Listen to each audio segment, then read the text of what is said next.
for failing to stop the beating and perhaps escalating it at the start. So even one of the four who was on trial says that the thing got out of control and that there was excessive force. He also, of course, was acquitted. 10:06 at WIOD. What a depressing day, huh? Not going to be any fun and games today, so if you're one of those simple-minded pimpleheads like that bitch that called in the first half hour, can you believe her? Just totally oblivious, man, just in the twilight zone. North Lauderdale. Hey, I think that the decision was definitely horrendous, and I can't believe it. But on the same thought, though, is the things that they're doing in L.A.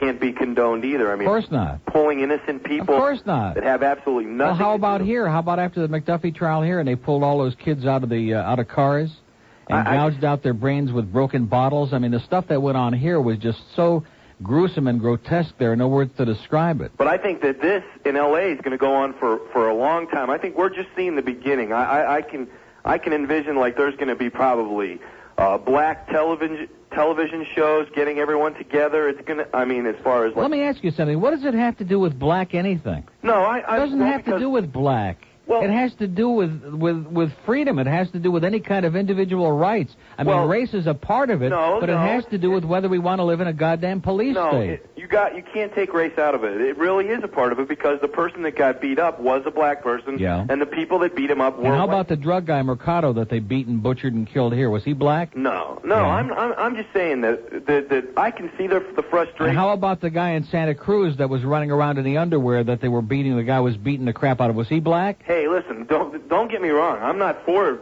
what happened. I'm totally against it, and I'm appalled at the decision.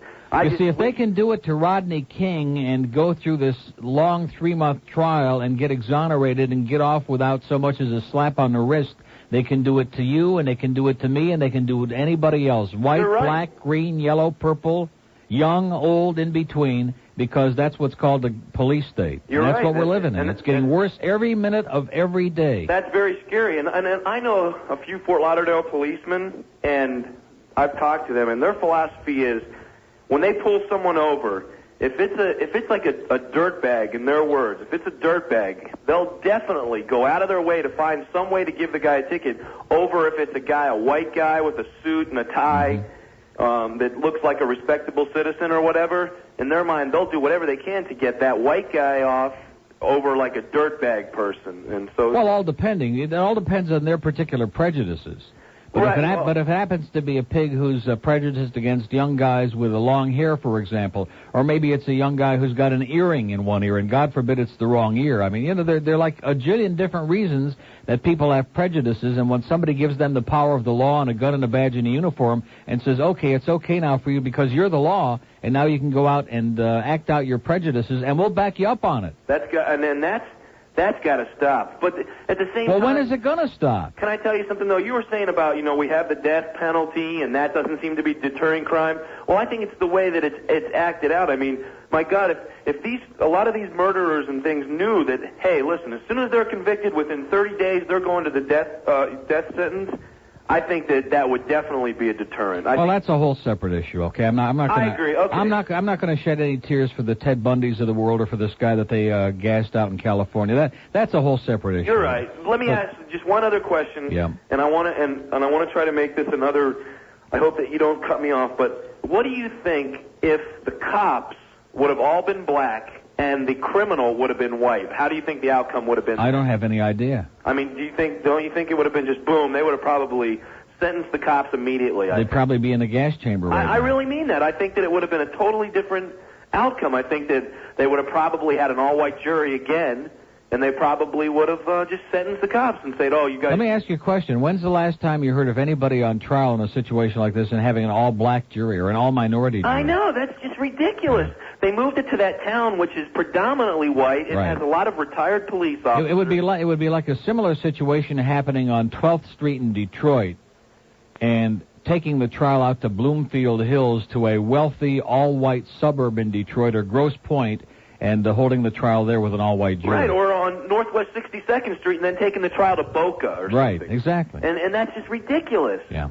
Well, I mean, I don't know if there's much that you can do about it. I was happy to see that there were a lot of people protesting it in L.A. that were doing a peaceful protest, right. as opposed to looting and using it for an opportunity to rob and beat up and kill and whatever. Well, I'll tell you one thing. In November, sir, come Election Day in November, one thing the American public can do is put an end to this creeping fascism that's been going on for the last 12 years now. Got to stop. But let me tell you, it's got to come to an end. Can I tell you something? What Reagan and Bush have done, though, they've got that Supreme Court just about how they want it. Yeah, right. So even if we get Clinton, Brown, whoever, it's still. Well, would you like to give them another 4 years to put another couple of them on here? No way. I mean, they definitely can have no more time. I agree with that, but we got a lot of turnaround to do, and it's going to take more than just one election, I think.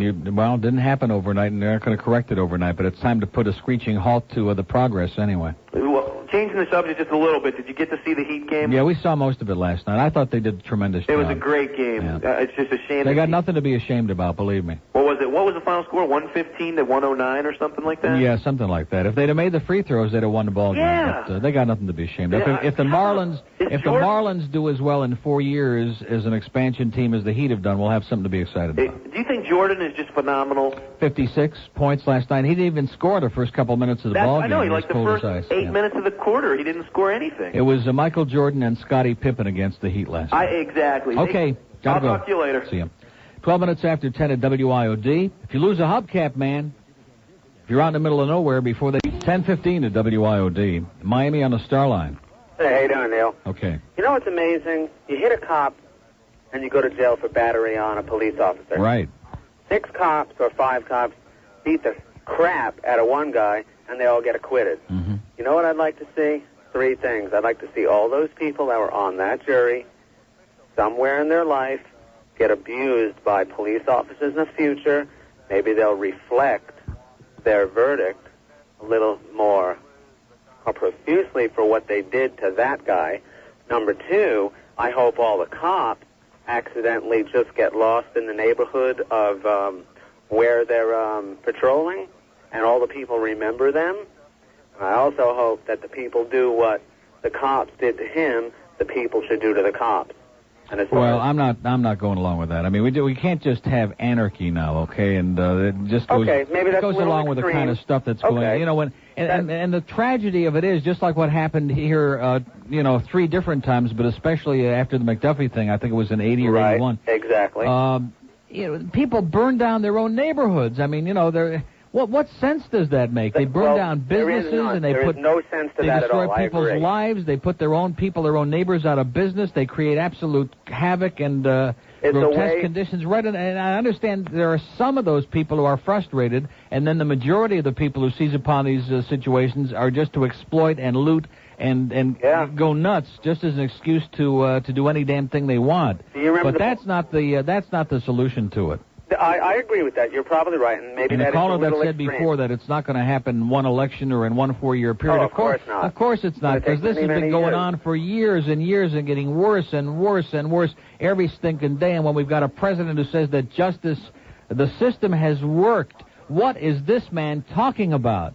What is he talking about to come on and to have the chutzpah in front of 250 million people to go on the tube and say the system has worked and it's about time we had respect for law and order? And you know what, another thing? Where's the fair trial? There was not one black juror on that panel. The prosecution, as far as I'm concerned, stunk the joint out, and the fact that they didn't put King on the stand himself, I don't care what kind of a sleazebag he was. That's not the issue. Doesn't make any difference what kind of a sleazebag you are, whether you're like the president of the U.S. or some kind of a slimeball on the lowest part of the food chain. I understand. That's not what the law's all about.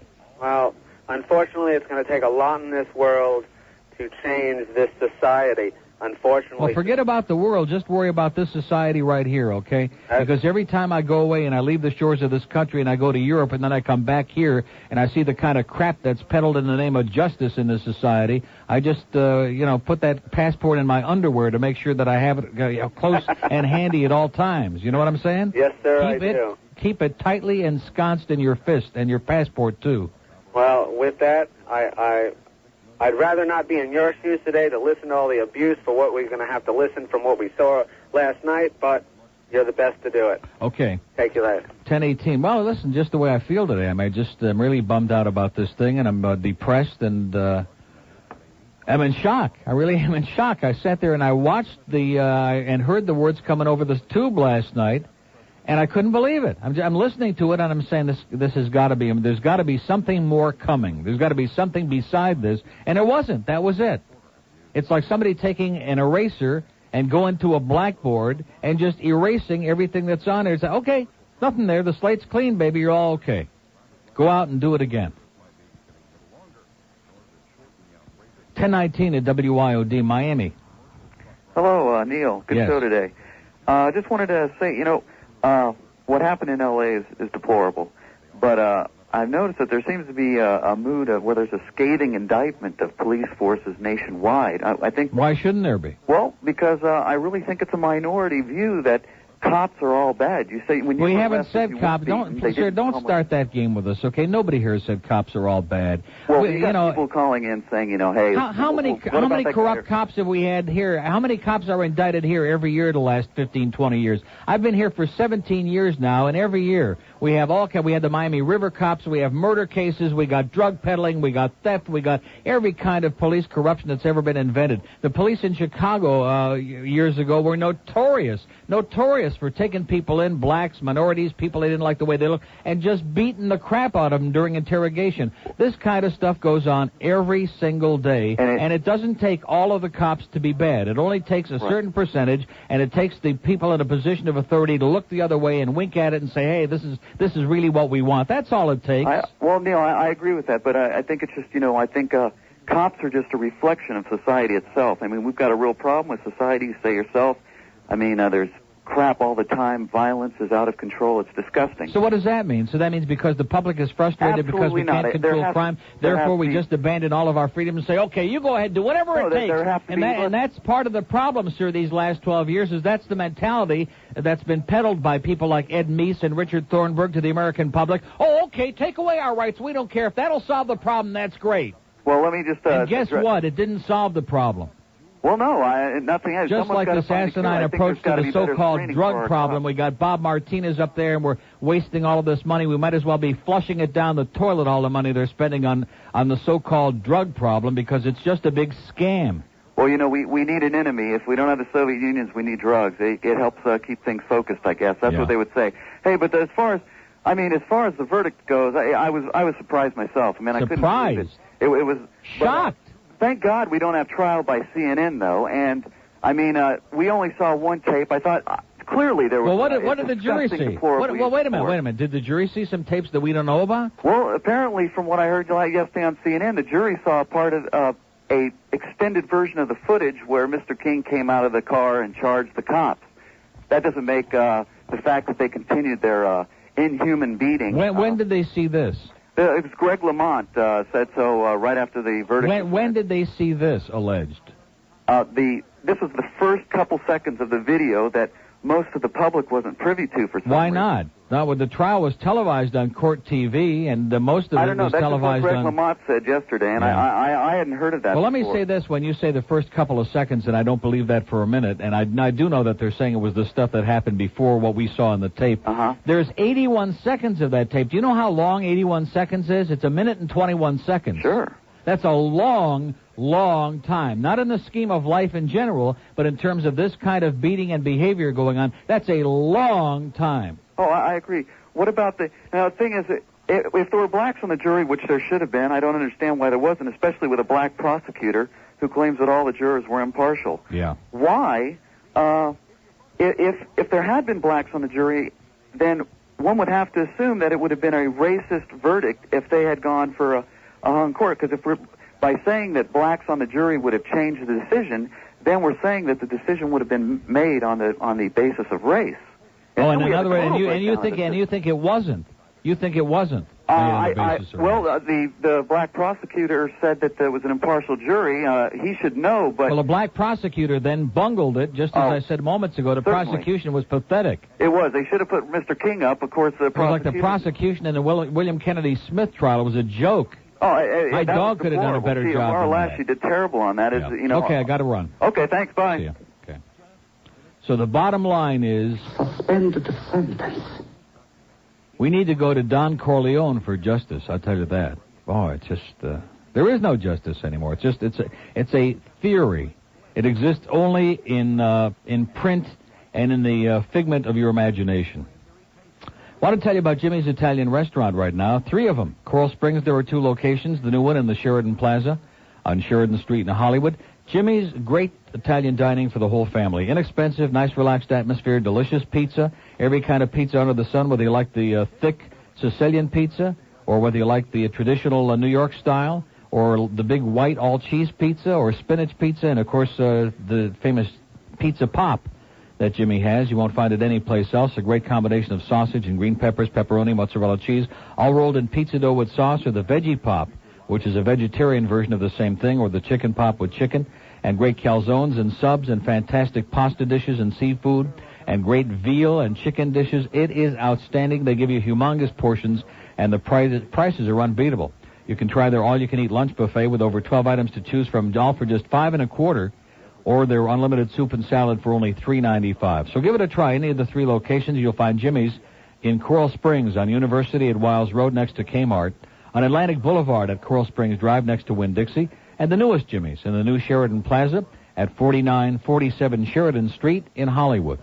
As the nation's largest furniture rental and sales company, Aaron Rents and Sells Office Furniture stocks only the finest brand names available in the United States today. Famous brand names like Lazy Boy, one of the country's leading manufacturers of fine office seating. With their classic good looks and unforgettable comfort, Lazy Boy chairs are at home in any office.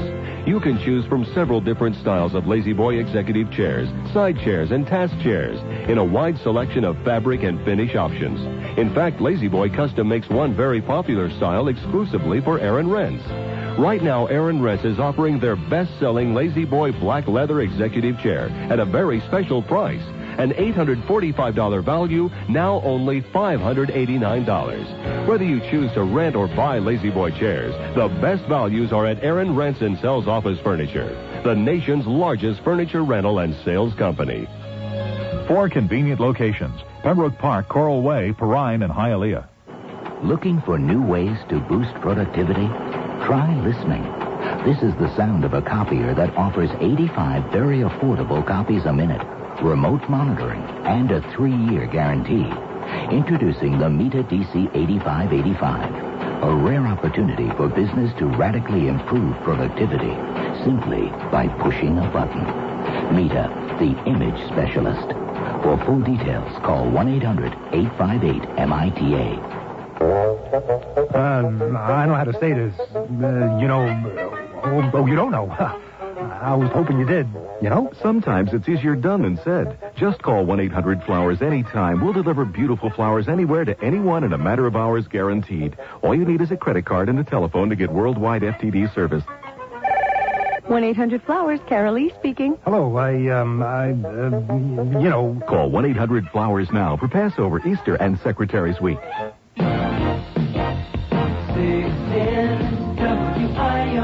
1027 at WIOD. A call from Los Angeles? Hey, Neil. Yes, sir. How you doing? I'm doing okay. We're Are ya? depressed. Why? Why? Well, obviously, I know why, but why today? What are you doing out there? I moved out here. Yeah. And you have to ask me why we're depressed?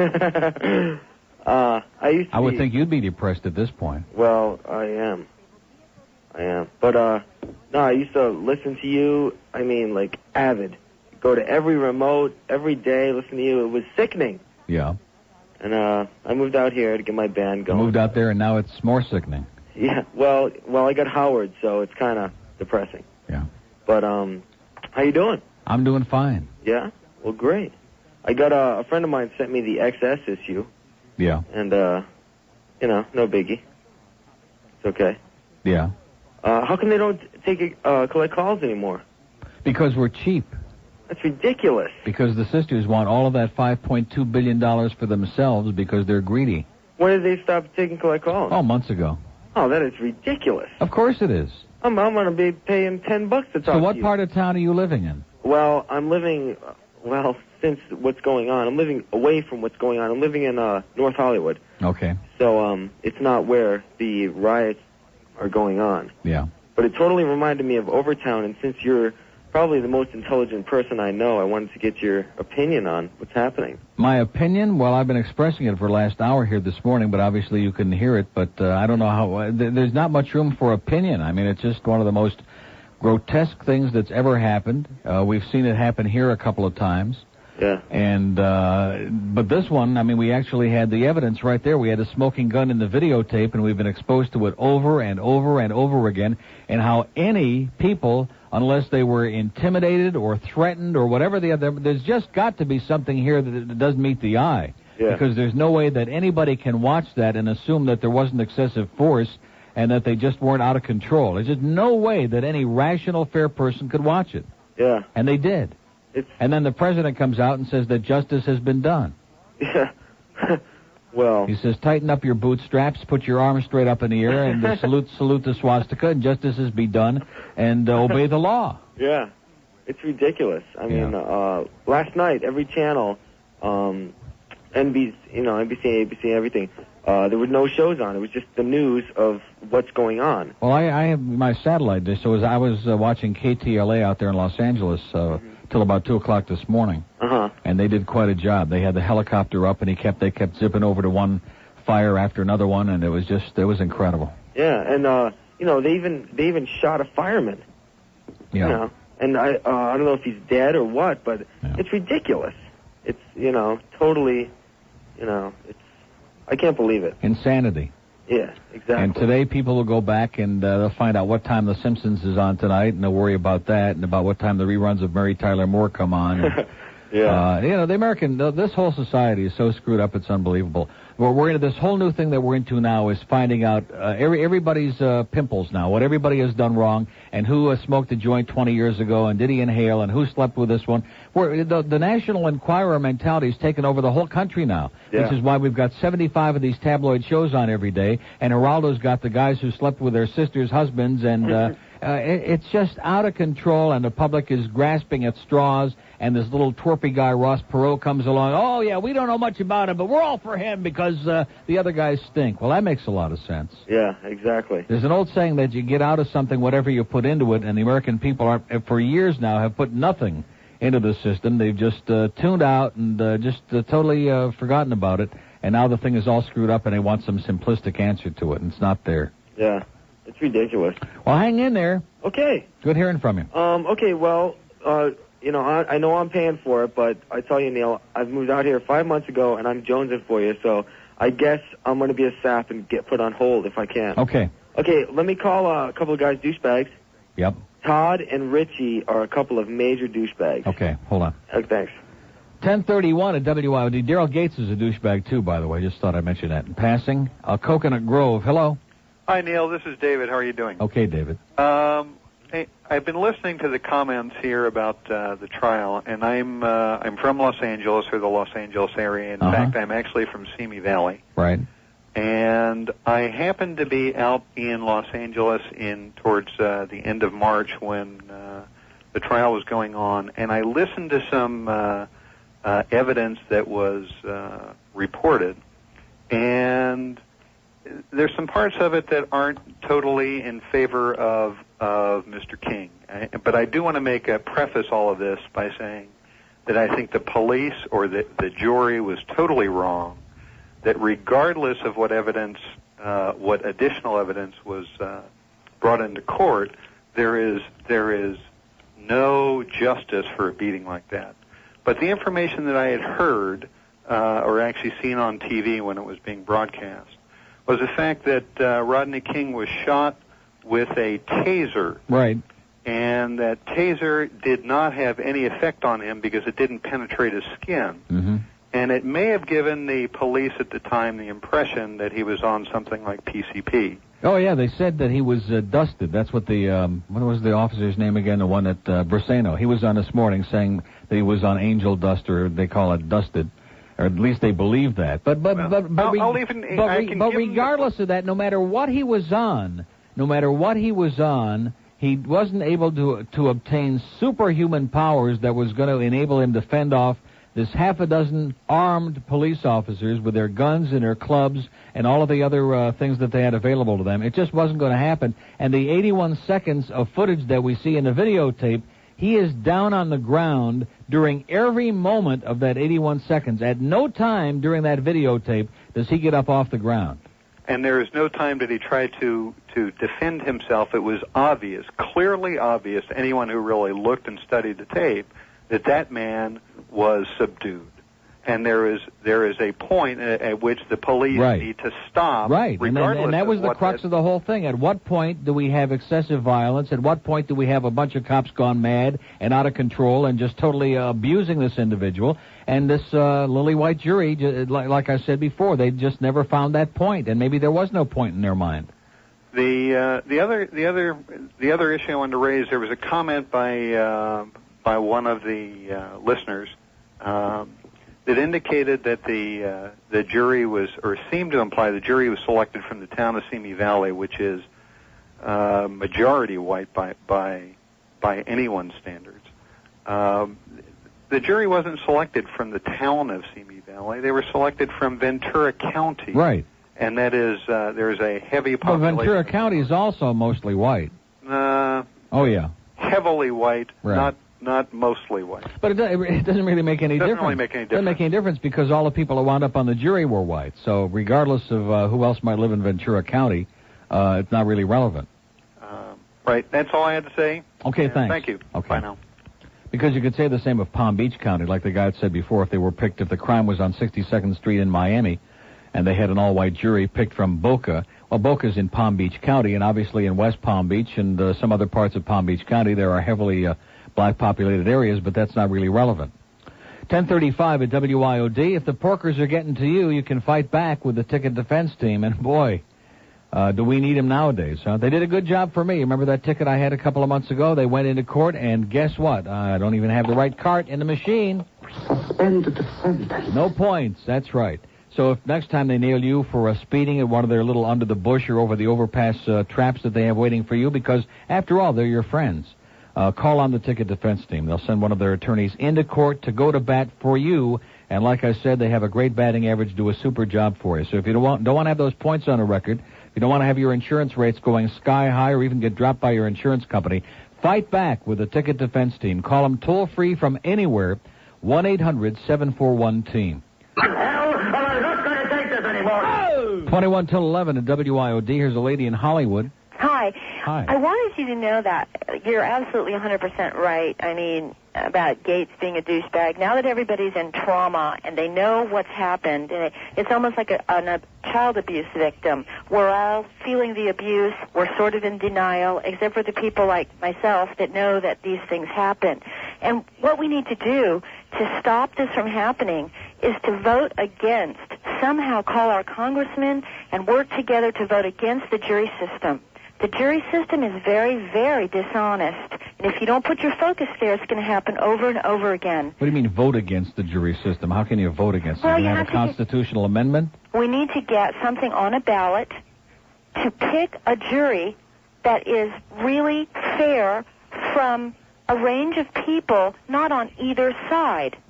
But we're supposed to do that already. No, you don't do that. Yes, I said we're supposed to do that already. I know, but the fact is when people come in... The jury is supposed to be a balanced jury of the accused's peers. I understand it, but do you understand how it's actually done? Of course. William Kennedy comes in and picks his people that he wants and tells them the ones he doesn't want because he's the defendant. Do you understand that? No, William Kennedy Smith doesn't come in and pick and choose. His attorneys... The attorneys on both sides do it. And how the prosecutors allowed an all-white jury to be impaneled for the Rodney King trial has got to be one of the great mysteries in the history of the human race. I don't understand. But you have to break that down. When William Kennedy's attorneys came in, the Kennedys were in the room. What about it? They pick who they want. For King and for these 4 policemen, they get to say who they don't want. That has to change. there has to be a random sampling of people. That has got to be established, or you will never have fairness, and we never do. But you're not going to have fairness. Don't you understand? The criminal justice system is a joke. It doesn't work. But that's it works why. for the most part, 99 times out of 100, with the exception of maybe Leona Helmsley. It works for people who have a lot of money, and for people who don't have money and can't afford a tremendous defense, it doesn't work. And just remember, Leona Helmsley paid $9 million in taxes. So it doesn't even work there. Yeah. But my saying is, if you don't want to talk about how that jury system is actually picked, you are never ever going to want to talk about how to get it done right. Yeah. See, that's the part that nobody really wants to get into, because if that doesn't change, there's no way of ever changing this. This is a joke. We know it's a joke, but now to do something about it or get out. I'm ready to leave America. What this has done for me is, this has told me, God says to leave. I'm leaving. I will not be here. I will make my millions God and leave. says to leave? Well, I mean, fate says to leave. The system says to leave. Everything is saying to leave. This is not right to be here any longer. I will be moving to Europe or Jamaica. I mean, I will not be here. Okay, good luck to you. 1042 at WIOD. We have an open line in Broward, 524-9463. Lantana, hello. Yeah, I'll buy her a ticket. Well, I'll pitch in some. Okay, Space Cadet. This morning, though, Brian Gumble had a phone call of one of the jurors out there. It was a female, and she thought that Rodney King was in total control during the 81 seconds. Well, I think that when you're down on the ground and you're surrounded by people with guns and clubs and they're beating the crap out of you and kicking you in the head, I think you're pretty much in control, don't you? Right, and she felt that throughout, and then Brian asked her, do you think the beating was racist? Even though they had tapes that they had cops saying that this looks like gorilla in the midst and, whatnot, and she just said no. She just figured that it was not a racist beating, and that, what can I say? It just sucks. Yeah. And that's it. I wonder if it would have been her white husband or her white son if she would have felt the same way. Yeah.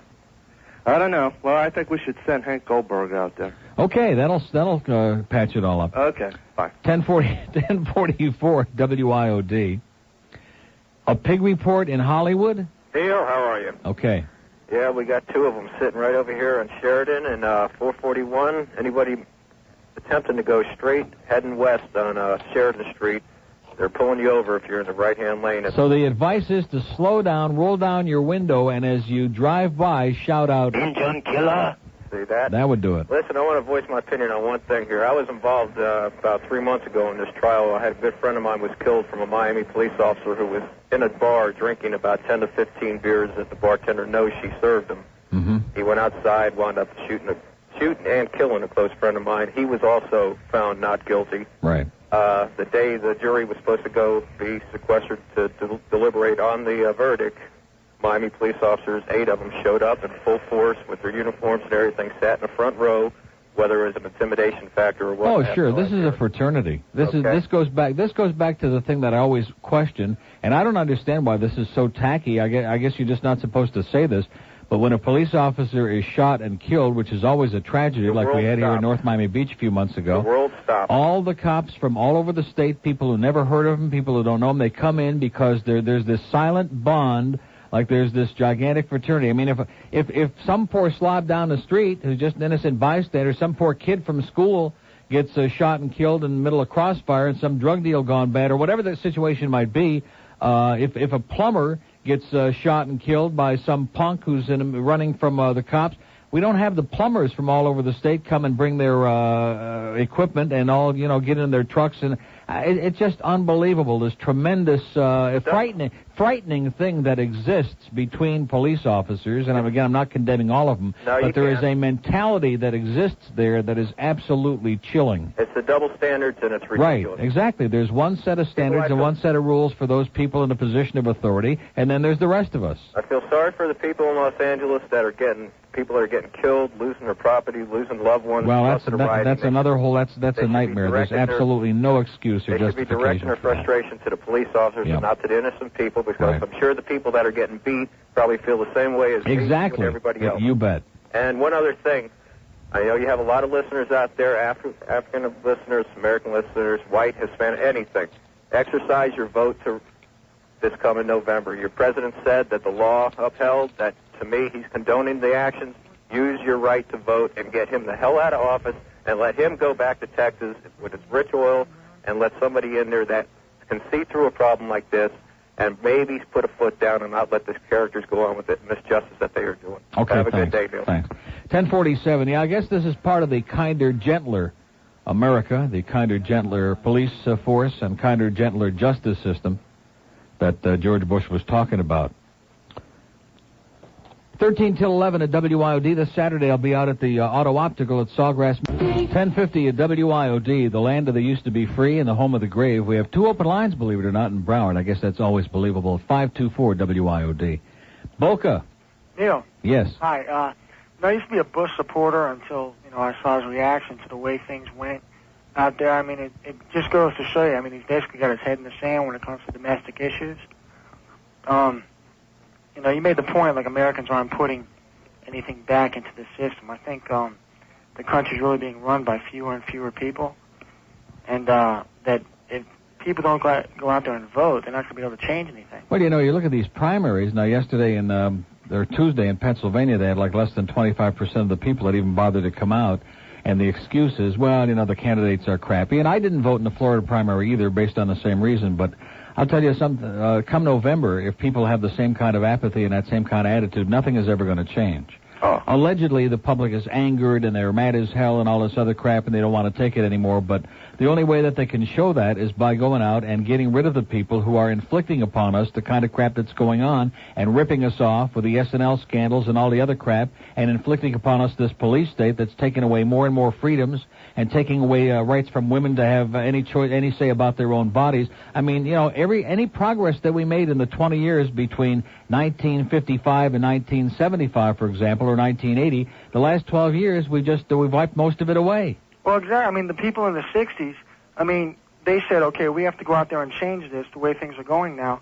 And they went out there and they protested and all this. And, a lot of times it got violent, but a lot of it was done through peaceful protest. Mm-hmm. You got to say the way things are going out there in Los Angeles now, there's a lot of innocent people being victimized by this. And, the criminals out there just looking for an excuse to do their thing. But people just have to realize that in order to change this, they got to go out there, themselves and not sit around and wait for, expect the other people to go out there and change it for them. Right. Okay. Okay, we'll thanks cross a lot. our fingers. Thanks. Maybe something will wake them up. 10:53. I doubt it, though. I really do. I don't want to sound like a total pessimist, but I am because I've seen it for too many years of my life that people's priorities are all screwed up and they're just not willing to give any kind of involvement or any kind of energy or even just a little tiny bit of their existence into things that count. So that's why, you look around the world and you see that people are starving to death by the millions and you see that people are overpopulating the planet and being encouraged to do so by the Pope and other maniacs who are running around the world in positions of power. It's called forced misery, forced suffering, and talking around with promises of a lot of double talk and bubble-mices. It's madness. It's mass madness. I'd say Howard Beale for president. Too bad Peter Finch is dead. We could bring him back and make him president, and he could go on and articulate the popular rage every night on television for a couple of hours. Because it's just, it's hopeless. It really is hopeless. You just let things get too far out of your hands, and there is just a handful of special interests who control every damn thing that goes on in this country. And the rest of us can be damned, man. We're just a little bunch of peons, and if we get our nose out of joint or if we say something we're not supposed to, they come after you, man, and you've had it. They step on you. They smear you. They destroy you. They do, and if they can't do that, they just wipe you out altogether. Miami. Neil, how you doing? Okay. Last night I came home kind of late, and I turned on Nightline to see L.A. burning down. Mm-hmm. And when I first looked at it, I'm like, oh, my God, there's the big earthquake. And I found out that it's the Rodney King decision. I was just like, and I think everyone feels sick to their stomach today. Yeah, that's exactly the term, sick to your stomach, because I sat there at my table at Pompano Park, and I'm listening to the verdict come in, and you're just confident. You just know in your mind that it's going to be guilty. And, everybody saw the tape, and everybody has listened to the testimony, And you just sit there and sick to your stomach is exactly the way I felt, and I still do. Everyone except the jurors that said that they'll be able to sleep well tonight and all that other crap. Yeah, and some of the Fraternal Order of Police guys who, of course, are always championing, no matter what any of their members do, they're always, they can do no wrong, and they're always salivating for the opportunity to flex their muscle. I'm sorry, wasn't there a change of venue? Yeah. I mean... Right. Like the guy said before, it would be like taking a similar case that happened on 62nd Street in Miami, or somewhere in the middle of Liberty City, and having a change of venue and holding the trial up in Boca somewhere with an all-white jury of Boca, lily-white, upper crust type people. You're just never going to get a fair verdict. And then that stupid lady was saying we got to change the jury system. And all that. Listen, she was a space cadet. She has no. Each side have the right to pick like 6 each, and then to throw out like 6. There's a jury of like 52. They get to choose. However, she did have a point. White, she did have a point to a degree, even though she was a space cadet, right. And that is. Sitting here and talking to the people that I do every day, 5 days a week, 49 weeks a year, I would hate to think that my life would be on the line, that my future existence would be on the line based on 12 morons just picked randomly out there in the radio, because most people in this society are morons. Yeah, and they saw and heard exactly what we heard and saw. We heard the gorillas in the midst jokes. We heard them laughing on the dispatcher's tape. Yeah. I mean, as a direct result of all this, Gates was forced to quit. Right. We saw different stories from all the different TV shows on how the police academies were now, showing all the cadets, that's what they are, cadets or stormtroopers, how to, not use excessive force and all this, and we get this kind of decision. I guess they can use the King tape for a reference on exactly how far they can go. Well, no, not how far they can go, because you got to remember that this jury found that they never they never reached that point. So evidently there must be a little bit more. You know what I'm saying? In other words, now they can go out and see if they can do a little bit more and get away with that, and how much rope they'll actually be given by the next jury before somebody says, "Well, you just stepped over the line." Exactly. Anybody who's been watching the Inside Edition series, I saw it the night I came back from vacation in Part 4 about police officers who speed. I haven't seen that. You haven't seen any of that? And what they've been doing is they've been tailing all these cops undercover. When they had that police captain come right out of this restaurant flying out. Right, and they're going like 75 and 80 miles an hour in residential neighborhoods and through school zones and everywhere else. And, they're on their way to the drugstore, they're on their way home for a hot dinner date or whatever the hell they're doing. And then they corner them and they stick the microphone in their face. "Oh, wow, you're bothering me, I'm on my own time," or they just walk away and they grumble and so, as if to somehow say they can do whatever the hell they want, no matter what it is, and that's okay, and they all stick together, and they're all up there on one level, and all the rest of us are like subservient bunch of slobs, and they can do whatever the hell they want to us. And basically, that's how it exists. Believe me when I tell you. Oh, I believe it. Just to bring my own little story into this, I was on the beach, kind of intoxicated, but not so much. Anyways, two beach police come up to me. This is right on South Beach. There's tons of people around, and there was a guy and a girl arguing. And I said, really, really physically arguing with each other to the point where the girl was slapping the guy, and the cops are just sitting there watching. I'm like, aren't you just going to just go over there and just kind of break that up? And they're like, mind your own business. I'm like, all right, I'm minding my own business. And then the one cop goes, you don't tell me what to do. And he started pushing me up against the wall. And I'm like, hey, I'm not doing a goddamn thing. And then everybody around me is, just sort of forming a circle, semicircle. And I'm sure if those people weren't there, that guy would have just had his way with his stick, Yeah. Anyway. Like I said, I think back to the 31st of January, crossing Collins Avenue on that Wednesday or Thursday night, whatever the hell it was, and seeing these two plainclothes goofballs racing across the street after me. And as I thought about it the next day, I know damn sure they wanted me to run. Yeah, and if I would have run, I could have been the next Rodney King. Exactly, or if I had put up my hand or done any, it's instinctive. Yeah. But anyways, Neil, you have a good day, and take care. Good luck to us all, sir. All right, bye-bye. Okay. Okay, that's going to do it. By the way, the bad news is that the ratings for the 9 to 10 hour went way up. That's the bad news. For me, that's the bad. No, they did. It's the first time in recent memory at WIOD that 9 to 10 went up considerably from 8 to 9, so I guess I'm going to be... Thank you very much, sir. Philadelphia is here with a little sustenance to help us continue our meager existences here. Rick and Suds will be along at 2 this afternoon. News from around the planet. I guess it won't be hard to figure out what the news from around the planet is today. Sonny and Joe on Sports Talk at 6:05. And then my personal best friend who left me a cute little clipping in my box this morning. Forget it, Hank. You're wasting your time. Sheila McRae, formerly of the Jackie Gleason Show, 8 o'clock tonight. Opinions expressed by the guests, hosts, or callers are not necessarily those of this station. Now, here's Neil Rogers on News Talk Radio, 610 WIOD. Marijuana, deliciously different marijuana. So in the midst of all this other stuff that's transpired starting at about 6:15 last night, I almost forgot to mention that yesterday on Geraldo's Now It Can Be Told show, there was the first segment about this guy who's in jail in Texas, who allegedly has claims to have sold Dan Quayle marijuana 15 to 20 times some years ago. And just before the election in 1988, the presidential election, this guy was and his attorney were to hold a press conference. And lo and behold, not only did the government intervene and stop the press conference, but they put the guy in solitary until 4 days after the election. And now here he is. And I wish I had more information on him, but the problem is you won't read it in print anywhere because the story is being so well subdued. And they had the guy by phone on a show in, I think it was San Antonio, Texas. Either San Antonio or El Paso. And a guy calls in, allegedly anonymous guy, to try to discredit him and talk about how he's lied in the past and ba-ba-ba. And it turns out to be, because they traced the call, and the guy wouldn't identify himself, turns out to have been the press secretary for Dan Quayle calling in from Washington, D.C.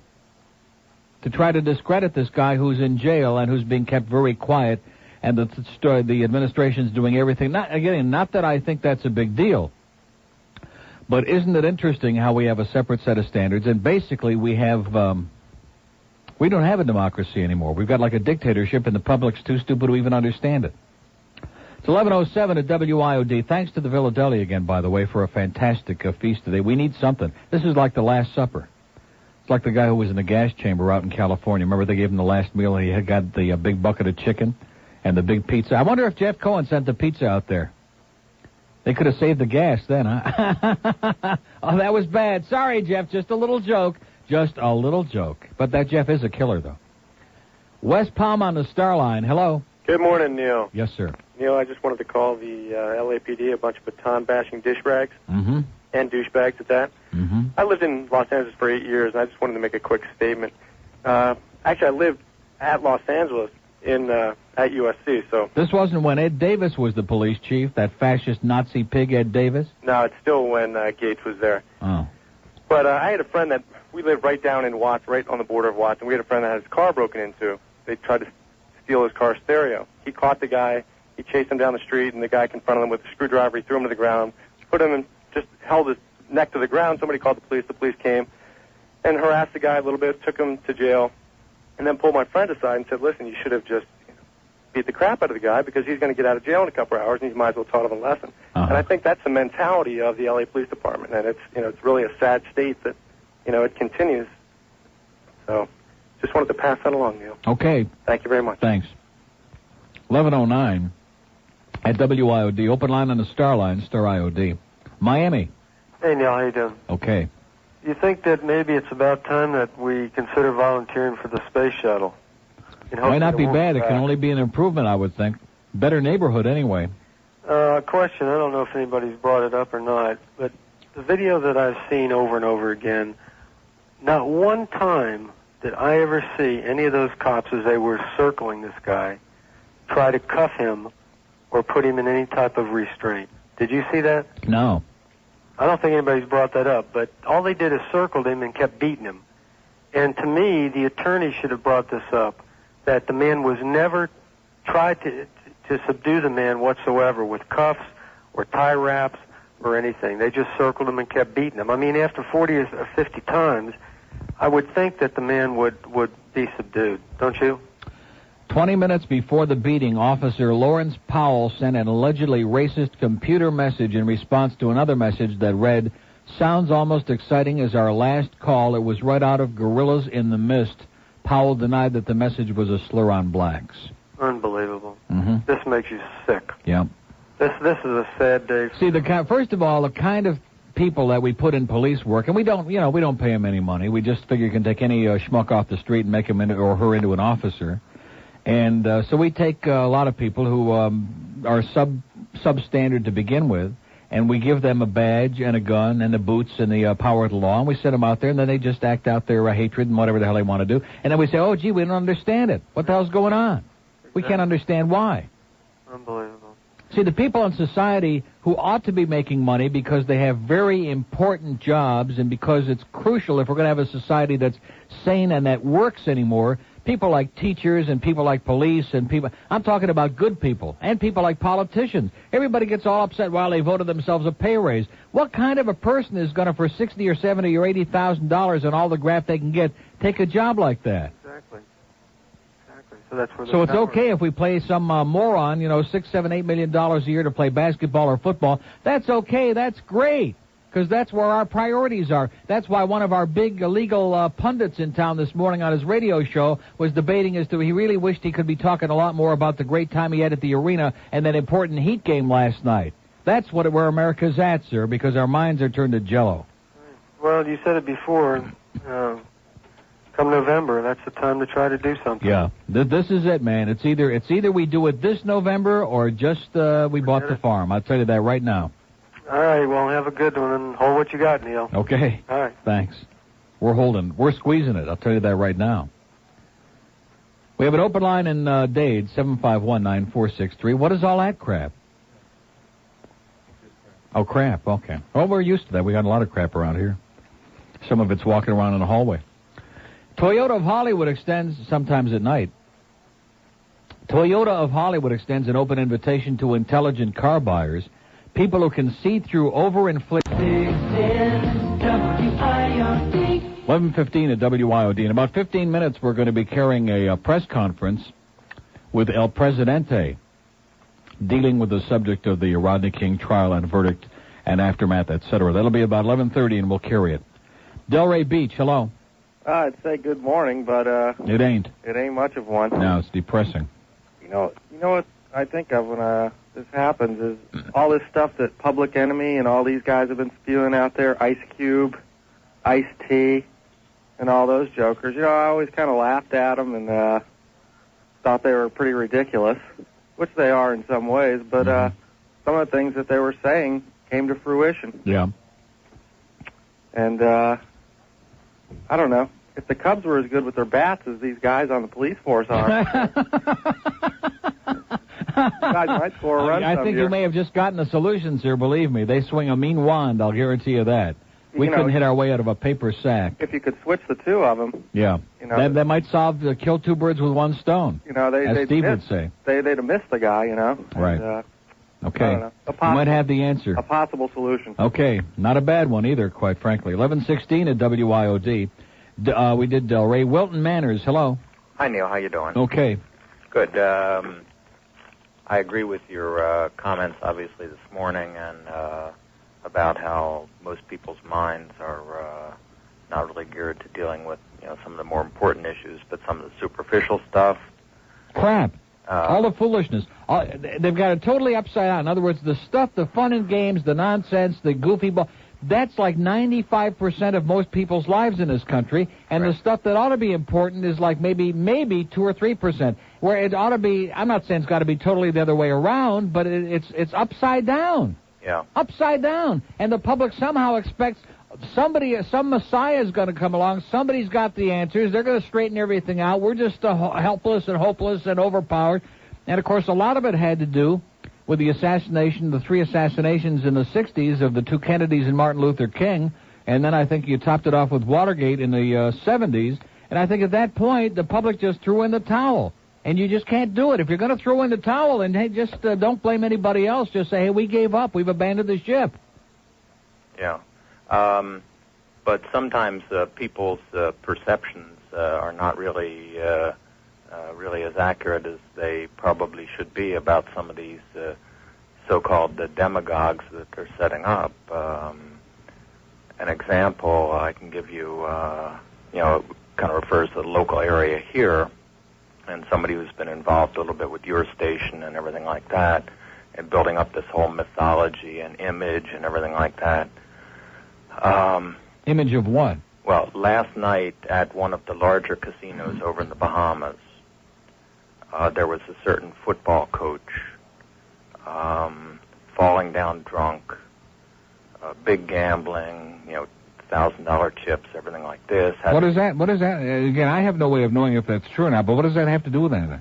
I mean, it's just, the people, the things that people are important, like, Oh, in other words, the people, you're talking about the people we put up on pedestals and worship and get all upset about. Yeah. Well, there's no question about that. The public is desperate for idols, man. We put all these people up on pedestals, and we run out and we buy their underwear and their cologne and their armpit hair. And the public has got to stop with this setting people up on pedestals and idolizing and worshiping and trying to live some kind of vicarious, thrilling existence through all of these phony, synthetic non-entities and start dealing and coping with the real world. They've just got to do it. Yeah, if some of the people in Miami... I keep hearing people talk about the legacy that they want to leave their children. Well, what the hell are they going to leave them? Right. A bunch of crap is what they're going to leave them. Yeah, if some of the people in Miami had seen this so-called milk-drinking family man last night, they would have been very surprised. but again, see, I have no problem with personal I'm just saying to you, you've got to understand, everything is image, and like I said the other day, everything is phony. Almost everybody is full of crap. What you see is not what you get. Exactly. That's the deal. Everything is marketing and merchandising and packaging and pulling one over on the public, and that's what this country's all about. Yep. Okay. Okay, thank you. What is it, Henry? Channel 4 is doing what? Oh, Sheriff Nick is on Channel 4, that fascist pig? What the hell is his story? Talking about, well, isn't that the kettle calling the pottle puce, man? The pottle? I can't even speak when I see him. Is that Sheriff Nick or is that Sonny from the Market? Which one is that? With Susan Lichtman on Channel 4. I mean, is this like slapping us in the face that they bring in this fascist pig, Sheriff Nick, to analyze the situation in Los Angeles? This man who operates his own little fascist police state at the BSO down here? Another 6 months and everybody he's ever known is going to be under indictment the way things are going with him. But let's bring him in and share his expertise. And, of course, all you morons, all you sheep out there, come November again, are going to put this jackass back in there again so we can have our own little fascist police state maybe with or without the barbed wire here in Broward County. Hallelujah. Unbelievable. Just incredible. Oh, yeah, we want strict enforcement of the laws, yeah? It's like, that guy the other day who called, I made a big thing about him, the one who said that you obey the law, but really what it's all about is just don't get caught. Do whatever you want, just don't get caught, so pretend you're obeying the law. I think basically that's where it's at. Just put on a good act. Because basically in our society, everybody's full of crap anyway.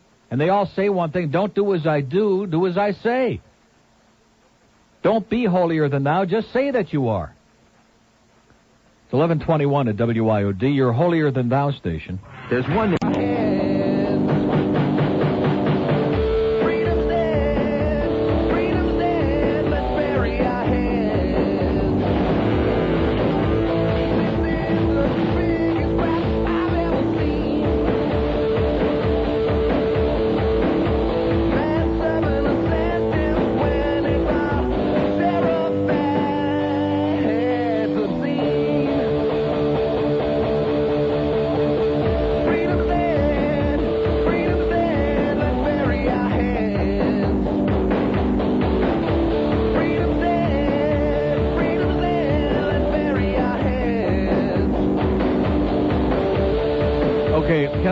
Make one little announcement here, and I know Cheryl will be offended. By the way, would you call Cheryl on the thing and tell her that all the food is here?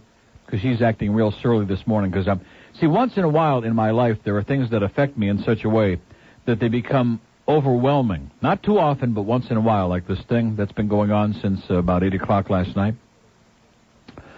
And so there are things more important than who's bringing in the food and all this other cockery that's going on. But we started out this morning, I came in, and it was insisted that Bruce from his deli was bringing in food. And when I said Villa Deli Thursday, and they're bringing in food, which they have, tons of it, people got upset about that. And now Sonny has decided, maybe inspired by the fact that Sheriff Nick was on and he saw the white hair on Channel 4, also sent in food. Even I, as much of a slob and as big of an appetite as I've got, even I and my cohorts here can only devour so much food in one day. So again, as usual, things have gotten out of control in the food chain. 25 after 11. There, by the way, is a lot of food here. Some beautiful sandwiches, Stephanie. No, seriously, Spread the word, because I know that's shameful for this stuff to go to waste. There's some nice kishki over there and lots of soups and salads and beautiful sandwiches, a whole bunch of them, and dill pickles and sodas, etc. So I don't want it to go to waste, and I'm sure Sonny sent some good stuff, too, but, I mean, let's get serious. Can you believe that? It's not even 11:30 yet, and we've already had 3 food deliveries. So if I'm suggesting that maybe things are just a little bit out of control, I guess I'm being a bad guy. Miami.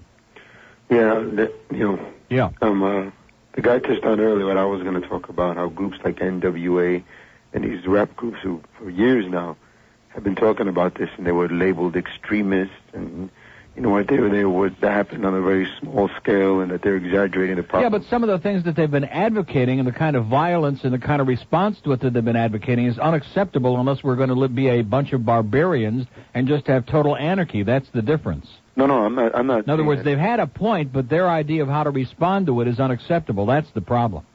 Well, they're responding the way, this has been thrust upon them, and I'm not saying that it's right. It's absolutely wrong. They shouldn't be. But, what most people don't know about, and I was reading before, in the 5 weeks after Rodney King, there were 3 different people that were killed by the police. Mm-hmm. Not just beat up. Right. They were actually killed. And, right. The public jumps on this, and this is a serious thing, but it seems to be that this stuff just keeps going on and on and on, and you're inundated with it, and people just... And the public continues to be brainwashed. There actually are a lot of people out there who believe that because somebody is a police officer, that therefore they must always be right. Therefore, whenever you're accused of something, no matter what the situation might be, you're automatically judged guilty by the public more often than not. Well, they're backed up by the people on the top, and we all know that, our political leaders, they walk around and they schmooze with these police chiefs, and when you always see President Bush, he's sanctioned by this police organization. Well, it's going to be real interesting to see what his comments are. He's coming on about 3 or 4 minutes with a press conference, and we're going to carry it. And if he continues this line that he started peddling last night about justice has been served and we've got to respect the law and order, et cetera, and so on, he's going to talk his way right out of office, in about 15 minutes. I'll guarantee you that, because if they were able to take immediate polls across the country, I would almost guarantee you that 70, 80, 90% of the public are nauseated and revolted, not only by the Rodney King verdict, but by the succession of one after another of this kind of so-called justice in this country. Well, he's with his boys in the war room, and they're trying to figure out the best. I'm sure they don't give a crap about Rodney King. Right. No, they just want to know the political consequences. Exactly. They're going to figure out the best political strategy, and I heard he was negotiating with the chief of something or other, and they're going to run out there and they're going to try and pan it away to the public, and he was talking about how he's outraged and this and that and the other thing, when he's probably jumping up and down, punching his fist in the background. Yeah. But he's going to go out there and he's going to try and pander and trying to... give the politically correct answer for the moment. Exactly. Right. And people are going to fall for it in November. Oh, Bush really cares, and it's going to Well, heaven help us, I'll tell you. He puts 1 or 2 more after some of the doddering men on the court finally either die or have to retire. He puts 1 or 2 more on there. And we might as well all just line up at the passport office and get on the first... we'll get Union Tours to make a special tour for us. Exactly. So we can all get the hell out of here. I got my passport, and the jets are warm. You got it. And in November, I'm ready to go. Well, anyway, we can just do our best and vote this crap out of office. And like you said before, people think that just throwing somebody up there and saying, okay, now it's all done, thank you very much, and then going back, it's all going to happen again. So we got to keep on our P's and Q's and get these bastards out of office. Amen. Good night, Neil. Thanks. Good night. 29 after 11. Might as well be night to me because I was up till 2:15 this morning watching the satellite and all this stuff going on, so I have no idea what time of day it is. Miami, hello. Neil. Yes. Yeah, I just have to apologize to the people of Florida. I moved here from California about a year and a half ago, and I used to, have a pretty superior attitude that California respected people's rights more, and then there was a backwater. Wait. And this really opens my eyes. Not people in positions of authority. It's never been that way. When Ed Davis was the chief of police of Los Angeles... Yeah, Crazy Ed. The stuff that's going on now is like child's play compared to the kind of fascist tactics that they use to entrap and harass and beat and... it was just unbelievable. If you were a member of any minority group when Ed Davis was police chief in Los Angeles, you might as well be waiting to get nailed. Yeah, he's in the state senate now, and he's. But isn't it interesting though how his views have changed a lot? Yeah, I mean to please the electorate, the moods of the electorate. Yeah. I don't know. I don't know what has to happen here. Just seems that people are so single issue minded. I mean, for example, in this area, it seems that because of certain politics, certain ethnic politics, they'll vote a certain line, not really thinking of what the other consequences are. Right. I mean, they'll kind of blind themselves to the crushing of our rights. Because any moron can function on an emotional, gut-level basis. It doesn't take any kind of intelligence. It doesn't take any kind of gray matter between the ears. Anybody can be an emotional basketball case. It's insanity. It's insanity. People just aren't willing to take the time to sit down and read a newspaper or a magazine or find out what the issues are or who these people are. And along comes Ross Perot and all these people, millions of them. Oh, yeah, where do I sign up? We don't know who the hell he is, but I don't like these other guys. This is the syndrome that we've got in America today. Let's just throw everybody out. We don't care who we put in. Let's just throw everybody out because we're angry and we're pissed off. We don't know any other way how to deal with the problem. Neil, one more thing. Insanity. The people who should be the most pissed off right now are the good cops. I mean... But they're not. They're not, and that's the problem. You know, every major profession, whether it's doctors or lawyers or police officers, this is one of the biggest problems is that for the most part, they band together to cover each other's ass. And then all of a sudden, when the public becomes disenchanted with their profession in general, they say, oh, well, why are you saying all police officers? Why have you got a hostile attitude toward me? I'm a good cop. Well, because of the fact that they're willing to look the other way, and all these organizations like the Police Benevolent Association and the other Fraternal Order of Police, all these other rubber stamp whitewash organizations always defend, no matter what the hell they do. And right as I'm speaking, they're showing the damn videotape again on here, and it's enough to make me puke up my sandwich that I'm eating here. It's just incredible how anybody can possibly watch that and say, well, there was no excessive force there. The guy had it coming to him. He's a bad guy. He had a record. He was black. He was big. He was dangerous. And, and here we got 2, 4, 6, 8 cops. And he's down. He's still kicking him a couple of more extra times now. They've got him surrounded. They got him cuffed. And he's still kicking a couple extra times. Here, let me have another one. Taser also, in the head. Yeah. It's unbelievable. Last thing.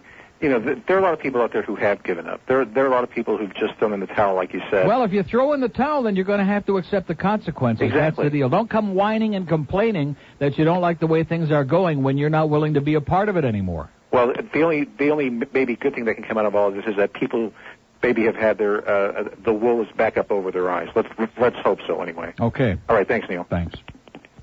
11:32. We'll see how our political mastermind president deals with us. Are we going to have any idea? Chuck said it was at about 11:30, and it is now 11:33. What, George? We're just waiting for it to happen. We're just waiting for it to happen. Very well put. Well, let me do my Snapple spot, okay? Because I'm sure that during the course of El Presidente's brilliant comments, I'm going to want to sit back here and swish down a little bit of Snapple. It's 11:37 at WIOD. Let's do North Lauderdale. Hello? Hello? North Lauderdale's gone? Okay, here's a lady in Fort Lauderdale on the Star Line. Hello? Oh. Yes? Is this Neil? Yes, it is. What's going on, George? Neil? Yes, ma'am. Hi. How are you? Okay. I called because I am a 30-year-old registered voter, and I wanted to say that I do intend to make a difference. I heard you the other day speaking about Perot, and I was like you. I thought, well, who is this guy coming out of the woodwork here who I have heard nothing about, know nothing about him? And I did find a good book at Bookstop the other day that is an unauthorized biography of him. Mm-hmm. Does give a bit of information about him, and he might be a possible alternative. I'm concerned. I'm a concerned Possible voter. alternative based on what? Well, based on the fact of what the information I read briefly in the book, which I did not buy, but I did read. He talks nonsense. He talks in simplistic baby talk. He talks about government by plebiscite, about how we're going to send the electorate will send laser beam messages to Washington to help the president and the leadership decide on what we do on controversial issues, and we're going to get a consensus. He talks foolishness and nonsense. Well, where did you hear this? I heard that directly from him on one of the talk shows on my vacation. Okay. I heard that directly from his lips. I heard it again on Face the Nation with Bob Schieffer Sunday morning, as Schieffer was sitting there with his mouth down to his knees, just googly-eyed, that, oh, man, this guy's really exciting, and isn't it great that we have somebody interesting now? Right. Not that he makes any sense or has any answers to any of the problems. Well, when I did read a bit about this man in this book that I did read. It did seem like he did tend to do a little bit of a knee-jerk reaction to some of the things he's done in business and past. And Talks about cutting $180 billion in waste from the federal budget, but when he's asked for some specifics about where it's going to come from, he can't give you one example. He can't tell you anything specifically because all he does is give double talk. But I don't really know that the other candidates are really being as specific either. It seems to be. But that's not the point. The point is he's got as much chance to get elected as you or I have. You know, I went down the road with the independent candidates with John Anderson, and I'm going to tell you something. It was a bad mistake because he had no chance to get elected. It was like throwing away my vote, and I can assure you I am never going to do that again. Right. Well, I think it's important that people investigate. I guess what I wanted to make the point that there are a lot of people in my age group that are not registered to vote, and it's very simple to register to vote. It takes about 2 seconds to get involved in registered and getting prepared to do a service to make a decision for yourself. Yeah. And if people don't do that, shame on them. Okay, we just lost her. Okay, your phone just cut out, but I think you said what you had to say. We have an open line on the Star line, Star IOD. Here's Hallandale. Hello. Hallandale? Hello? Yes. Hi, this is Tamarack. Okay, that's close enough. This is Tamarack. Yes, ma'am. Yes, I just wanted to say I am very, very appalled of what happened Yes? on this trial yesterday, okay? And I want to know if anybody knows why they were all white jurors and not one black juror. Because the prosecution bungled the case, okay? This should never have been allowed to happen. They should never under any... If they had to go on for 15 months before they impaneled a jury, they should never, ever have permitted this to take place. Well, I think they should have a new trial. And Well, I can almost guarantee you that there will be another trial on... they can't have another criminal trial because there's no such thing as double jeopardy. They can't try him again. But as far as civil rights charges being brought against them, I can almost guarantee you that they will be and that these officers are going to have to stand trial again. Well, I hope they do, and I hope that something really bad comes to them because they make me sick to my stomach. I can't stand them. Thanks for your call. 1141 at WIOD. We have an open line in Broward. There's another great intellect that's part of America out there. It's all out there for you. 524 WIOD. Now the word is that the president's delayed the press conference till God only knows when, and even he has his doubts, is what the message says, okay? Well, evidently they haven't got all their fingers stuck out the windows at the White House yet to see which way the wind is blowing, to see if maybe any of the smoke from L.A. will drift cross-country and they can stick their finger out and kind of measure the political barometer to see what the president ought to say. Boca. How you doing, Neil? Okay. Unbelievable. Did you see Sheriff Dick on the TV? Well, I saw his face. I didn't turn the sound up because I've just been eating and I don't want to upchuck on the air. You didn't miss much. He contradicted himself about 6, 7 Well, times. what was he talking about? He was saying how, first of all, they're saying, do you think that, they should have been guilty? And he said yes. Then he said, well, he doesn't know because he didn't see the videotape. He didn't see the videotape? Sheriff Nick is the only person in America who did not see the videotape? Oh, sorry about that, Neil. I said that wrong. I said that's the only thing that he saw was the videotape, that he didn't go into great details about it. It's just absolutely amazing. Sheriff Dick is the next guy that's, it's going to come down here and, it's just going to happen down here. What do you mean it's going to happen down here? It already has happened. Don't you remember Arthur McDuffie? Didn't you see what happened to Mercado? Yeah. Haven't you seen the kind of stuff that's been going on the last 3 or 4 years? There's barely a 5 or 6 month period that goes by that we don't have another story about a police officer shooting and killing somebody. It's absolutely... And there's always some legitimate excuse for it, of course. And sometimes there is, of course. But, the sooner or later, there has to be found sometime that there wasn't. And when is that going to happen? It should happen. And Channel 4 has shown over and over the beating, and it's just amazing. Yeah. They put it in slow motion, and, if that didn't prove them guilty right there, kicking them in the back of the head, just... At one point, he tried to put his hand back so they can arrest him, but no, they had to beat him and kick him, and... It's just no justice in the world. It's just, that says it right there. And El Presidente, I don't know what he's going to say, but he's out in left field on this issue, and he's always been that way. Well, he says justice has been served, and I have one response to that. So has lunch already, okay? Justice... That and 40 cents will get you a watery cup of coffee. He wouldn't know justice if it bit him in the ass. Okay. Okay, have a good day, Neil. Hey, good luck to you. 11:44 at WIOD. Good luck to us all, as Tiny Tim said in A Christmas Carol, and I think he had a pretty good notion of what was to come. Coral Springs. Hi, Neil. Yes, sir. I've been listening to you since your FM days. Yep. Never had a reason to call, and, well, here I am. I was up with you last night till 2 o'clock in the morning watching that garbage on TV. Yeah. And first of all, I learned the true meaning of stunned, because I was stunned last night. I couldn't believe it. One question you and your listeners didn't answer so far as I've been listening to this. Only one?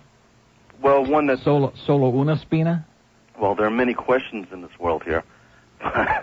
I mean, the jury said this beating was justified, so it's fine and dandy for the cops to do that to you.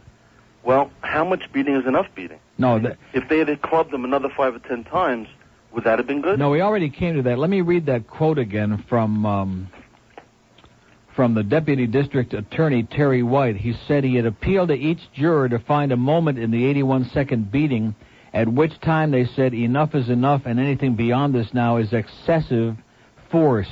Well, they didn't find that. And the 6 men and 6 women never found such a point, is what it says. Right. So how much more of a beating would it have taken for them to have found that excessive point?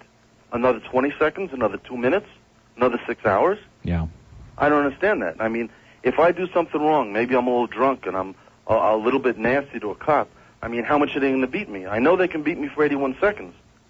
But, I mean, could they beat me? I think the videotape that's much, much more revealing than even the Rodney King videotape is the one of the guy in Santa Cruz, which also happens to be in repressive California. And you know the one I'm talking about? The guy who was outside washing his car, and they came along, and the guy mistook him for a child molester that they were looking for. Right in front of his home. Yeah. Doesn't ask for any ID. Doesn't find out for sure if this is the guy that he's looking for, and proceeds to knock him to the ground and beat him and club him and kick him and terrorize him, and the wife comes running out of the house and is looking on. And this stuff goes on routinely all the time. Only 99 and 9/10% of the time nobody ever has a tape of it, and a big percentage of the time nobody ever even hears about it because they've got the public sufficiently intimidated. Yeah, just...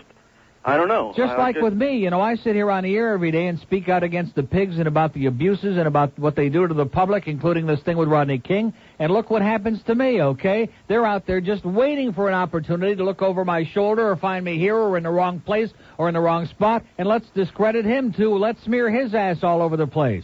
It doesn't make any difference who you are in this country. Sooner or later, if you don't say the right thing, they're going to nail your ass, sir. Trust me. Well, if you're not physically beating up on little old ladies, it's none of their business what you do with your life. Yeah. That's obvious. And in this town, if you are, maybe you deserve a medal in some cases.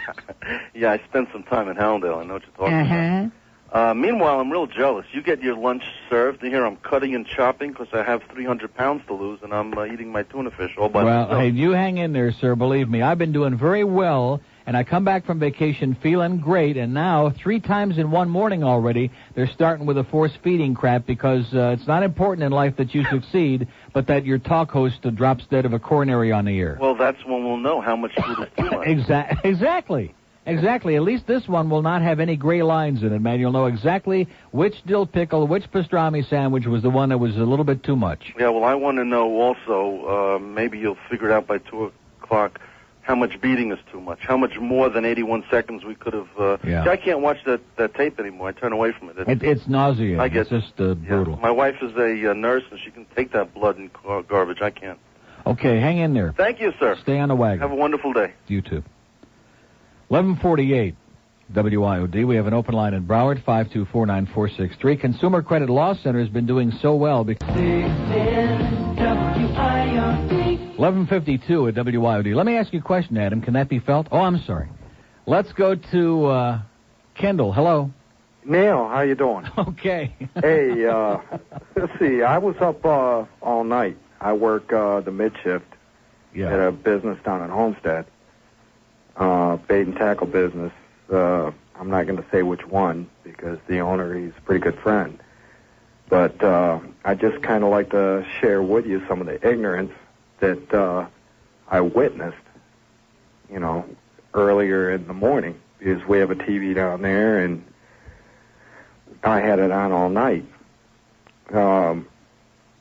It was everything from, the guy that they were beating had a rap sheet as long as your arm. Yeah. And what else was it? Oh, let's see. One customer said, I was hoping that they would. Now this is in Homestead, right? No, I'm calling from Kendall. I live in Kendall. But where was the place where this took place, where these conversations were held? Kendall, Homestead. In Homestead, okay, Yeah. That's what I thought. So keep that in its proper perspective. I'm not suggesting that Homestead has any corner on bigotry or racism or prejudice, but it certainly has an inordinate amount, I think we might be safe in saying. I'm the guy. I called you, let's see, it was a day after New Year's. I'm from Battle Creek, Michigan. Right. But anyway, you went to Michigan State, and that has nothing to do with what I'm saying now. No, it doesn't. That's right. But anyway, another customer said, I was just hoping for the acquittal of the 4 cops just to watch these people burn down their neighborhoods. That's beautiful. Yeah. And, I said, well, look. I said, they had the guy subdued. All they had to do was put the cuffs on him and take him in. Oh, well, his rap sheet was as long as... what the hell does that have anything... What does that mean? Exactly. What does that prove? Right. I mean, Arthur McDuffie, who was beaten to death here 10 or 11 years ago, all he had was a suspended license he was driving with, which is why he panicked and fled. And so whether he had a long rap sheet or no rap sheet or whatever the hell it was, that has got nothing to do with it. Exactly. Because once again, that it creates vigilante justice. Yeah. Anybody who supports that means that police can be not only the ones who make the arrests, but also the ones who do an immediate trial in their mind in a period of a few seconds, and then carry out the punishment. And I tell these, I said, well, look, US 1. I said right out here, US 1. What happens if Metro Dade pulls you over on a speeding? You get out of your car, you figure you have a right to say something. If he doesn't like what you're saying, he puts you face down on the pavement and calls for backups. Right. I said, the same thing's going to happen here. I said, it's not a black and white thing. It happens everywhere. I can think back to the days, it takes a good memory to remember when spring break was still alive in Fort Lauderdale, but I can remember driving the strip in Fort Lauderdale and seeing the brown shirt Fort Lauderdale police taking kids, putting them up, like you're describing, against the back of the police car, and just beating them senseless with their nightsticks. I mean, just beating the crap out of them. And again, even though I may not have seen, or anybody may have not have seen what preceded that, there still is no justification for that. You just can't lose your cool. You can't be out of control and say, well, I did it because ABC. You can't do it. You cannot be... In other words, once you have somebody in a submissive position and you've got them under control and you can cuff them and you can put them in the paddy wagon or the police car or take them away, whatever it's going to be, that's it. That's it. That's where the line should be drawn. Exactly. Not just I'm going to keep kicking and beating and stopping and going crazy until I feel good about what I've done. I guess that's the answer. Enough is enough when they feel satisfied. When their lust for violence and for aggression is satiated, then that's enough. That's the answer to that question. Oh, yeah. And that's unacceptable in any kind of an even semi-civilized society. No, it's not. And, I dealt with a lot of... I found out a lot of ignorance today. Well, believe me, it's not difficult, sir. It's out there. It's all over the place. Exactly. Just look out your window, and it'll just dump all over your head. That's right. Good luck to you. All right. Thank you, Neil. Be careful. 11:56 at WIOD. An open line in Dade, 751-9463, and one in Broward, 5... Oh, there they both go. Kendall. Hey, good morning, Neil. Yes, sir. Glad I got to get in to talk to you. Okay. I'm going to make one statement that I haven't heard anybody say. And my statement is, I have, in 50 years, I have never met a cop that should be allowed to carry a gun. The way it's going, it's just... well, what does that mean? I don't... in other words, you're saying they're all incompetent?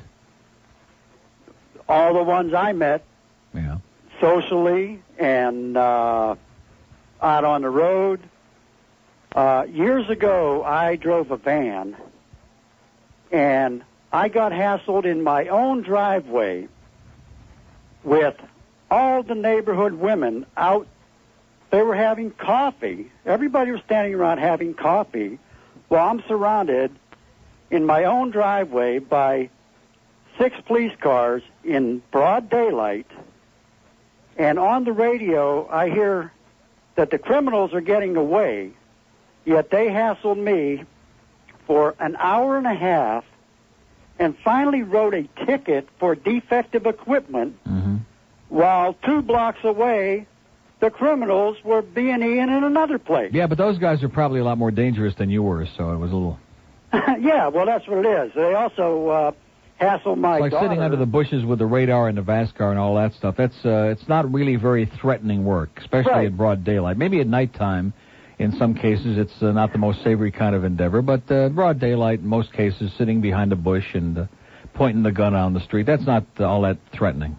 Yeah, it was you know, like you say, unbelievable. Here I was driving down my street. Yeah. Well, if we had a 75-hour marathon, we wouldn't have time for all the horror stories. Seriously, from people who have been abused and hassled and harassed over piddly crap. And in the meantime, in broad daylight, right here in the city as I speak right now, there are people standing in the middle on street corners within yards of schools and the neighborhoods and the parks and whatever, peddling every kind of drug and hallucinogenic substance that's ever been invented. And for some reason, that continues to go on. And as soon as the sun goes down tonight, we'll have the little games out here on the boulevard and up on Federal Highway, and they'll be entrapping the Johns and doing the thing with the decoy prostitutes, and again, wasting the police manpower that we can ill afford to waste. How about taking whatever manpower we can afford and whatever we've got and putting them to work doing real things, dealing with real crime, and stop hassling and harassing the public who are paying the salaries of the same people who are turning around and making their lives not worth a crap? I guess that makes a little bit too much sense, sounds a little bit too logical. Do we have any idea where the president is? Is he in hiding right now? Maybe noon? But he didn't say which day or which week, or whether he's on Greenwich Mean Time, or what it might be. Well, whenever he makes up his mind and his finger comes back inside the door, we'll have it for you here. This is South Florida's news, traffic, and weather station.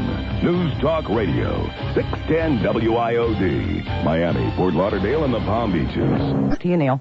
Engine killer. 1208 at WIOD. Boy, I tell you, we got CNN on the tube here, and of course, immediately, as soon as he finished with his last wimpy word about justice must be served and obey the law, and et cetera and so on. But of course, to try to pacify everybody, the federal government is looking into its responsibilities, yada, yada, and flew out of there like he had ants in his pants. And now who do they bring on CNN? That I'm always there to stir the pot, agent provocateur, Jesse Jackson, who we need like bad hemorrhoids at this time. 1209 at WIOD. Here's a lady in Kendall. Hello. Hello, me? Yes, you. Hello. Hello, Neil? Speaking. I'm sorry. Can't hear you. Can you hear me now? A little better. You got a bad phone? I don't think so. Sounds bad. Well, give it your best shot. Okay, I'm a visitor from Canada, Toronto. Eh? Can you hear me now? Yeah. I'm sorry I have to call at this time in the situation, but I really agree with everything you said. And I really wanted to thank you so very much for your program, for listening to you. When I first tuned in, I couldn't believe that you made me laugh so hard. Well, that's great. First thing on Monday, because I'm not feeling too good, but it isn't working out.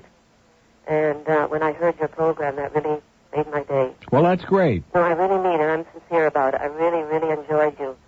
And a few weeks ago, somebody phoned in the station up there. I listened to all these talk shows. And they said they were in Florida and how dull they were. And when I'm listening to you, I'm saying, Golly, is this dull? How bad can it get? Right. Well, listen, best of luck. Well, thank you so much for your program. Okay. And I'm sorry I had to call today. No problem. Take care. Thank you. 10 past noon at WIOD. We have an open line in Dade, 751-9463. Boynton Beach on the Star Line. Hello. Yeah, Neil, good morning, or good afternoon. Good evening to you. Yeah, that. No one has mentioned the Jewett case, which happened about a year and a half ago up in West Palm Beach. just on US 1 outside the Palm Beach Post. And that was where two cops, undercover cops, stopped this Jewett fellow for hitchhiking and ended up murdering him. Mm-hmm. In the autopsy, they discovered that his neck was broken by these two guys one's an ex-linebacker, who both weigh about 250 pounds or more. His neck was broken, his Adam's apple was crushed, his testicles were crushed, and they said he struggled and had a knife, which everybody else claims that the knife was planted there. A pocket knife. It was an open pocket knife that he walked around in with an open pocket knife in his pocket. Yeah. I don't know whether you've heard of it. Yeah, I remember it, yeah.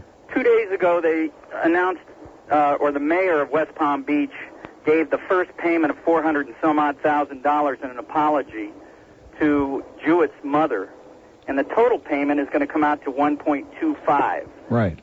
Million. Mm-hmm. And these guys are off. You know, there's another fine example of what we've been talking about this morning. Well, in the editorial in USA Today, the lead editorial today, it says a Gannett News Service study of 100 police brutality lawsuits found only 5 of 185 officers involved were fired. 19 were promoted, despite their communities being stuck with $92 million in payments to brutality victims. You know, these guys are going to go to some other town and end up being on another police force and do the same damn thing. Yeah, it's unbelievable. It truly is. And thank you very much for this morning. I thought I'd bring that to the surface. Thanks for calling. You bet. My pleasure. 12 minutes after noon at WIOD, there's an opening on the Star Line, Star IOD.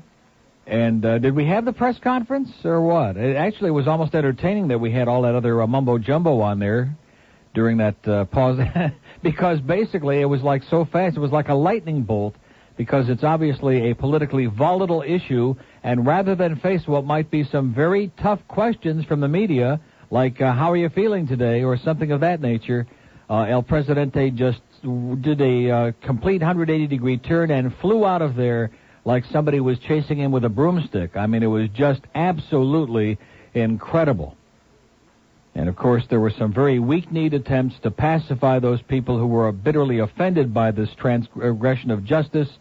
And, on the other hand, a very stern admonition that the looting and burning and killing and crap that's going out on the street is unacceptable human behavior and it must be stopped, which I agree with, but it's interesting. There was the tremendous emphasis on lecturing on that, and we must have respect for law and order, and justice has been served, et cetera, and so on. And we'll look into it, okay? If that'll pacify you, we'll look into it. 12:13 at WIOD. Pompano Park last night. Again, congratulations. Kelly Shepard just knocked him dead. He won the Drivers' Championship. I mean, hands down. There were 6 races. WIOD. Let's do Miami Shores. Hello. How you doing, Neil? Okay. I think this is a sad day in this country's history. And I look back at the last 12 years of this Republican administration, and I lay the blame directly at their feet. Their complete ignorance of civil rights and ignoring those types of things have allowed a rise of anti-Semitism, a rise of discrimination. Yeah. Oh, it's all there. It's documented. I mean, all anybody has to do is read a news magazine or a newspaper every now and then, and it's conclusive that there's been a frightening rise in the increases of crimes of hate and all these other bigoted episodes that are going on. You know, we keep pointing the finger at the Germans and the skinheads over there. We ought to take a much better look at what's going on right here. I think you remember those days of the civil rights movement early in the 60s and the feeling how it was unpopular to use certain words in describing ethnic groups, or it became socially unpopular. It's no longer that way. You can stand anywhere, and the use of those words has become quite prevalent. Mm-hmm. And it's really scary. And when I was watching Sheriff Nick on the TV earlier, that is scary. I was thinking about the roadblocks that they set up crossing Alligator Alley at the toll booth, and I was thinking of the people that they go through the cars, they search the cars, and right, and you really are powerless. You can fight it. I mean, you can stand there and say you're violating my civil rights, but they're going to find some other excuse to give you a hard time. And how many times have we seen and heard stories the last couple of years where they have gone in and raided houses, and they've busted down the doors and not poked holes in the walls and beaten the crap out of people, only to discover that it was the wrong address. Oh, sure. But what disturbs me a lot is that if you see the people that they stop out on the alley, how many times have I seen a group of black guys in a car where they've stopped that particular car, and I suppose they fit that stereotype. Right. Or young white guys with long hair. And it's sad. It really is. And I don't care who the Democratic nominee is. Almost. I've gotten to that point where I'm just hoping that we have a Democratic president and hope that he addresses this kind of social issue. Well, I agree with you, but I think it's a real tremendous indictment of the Democratic Party that they've let us down over and over again by putting forward the weakest possible candidates and by just totally dropping the ball, and I'm afraid that they may do it again here.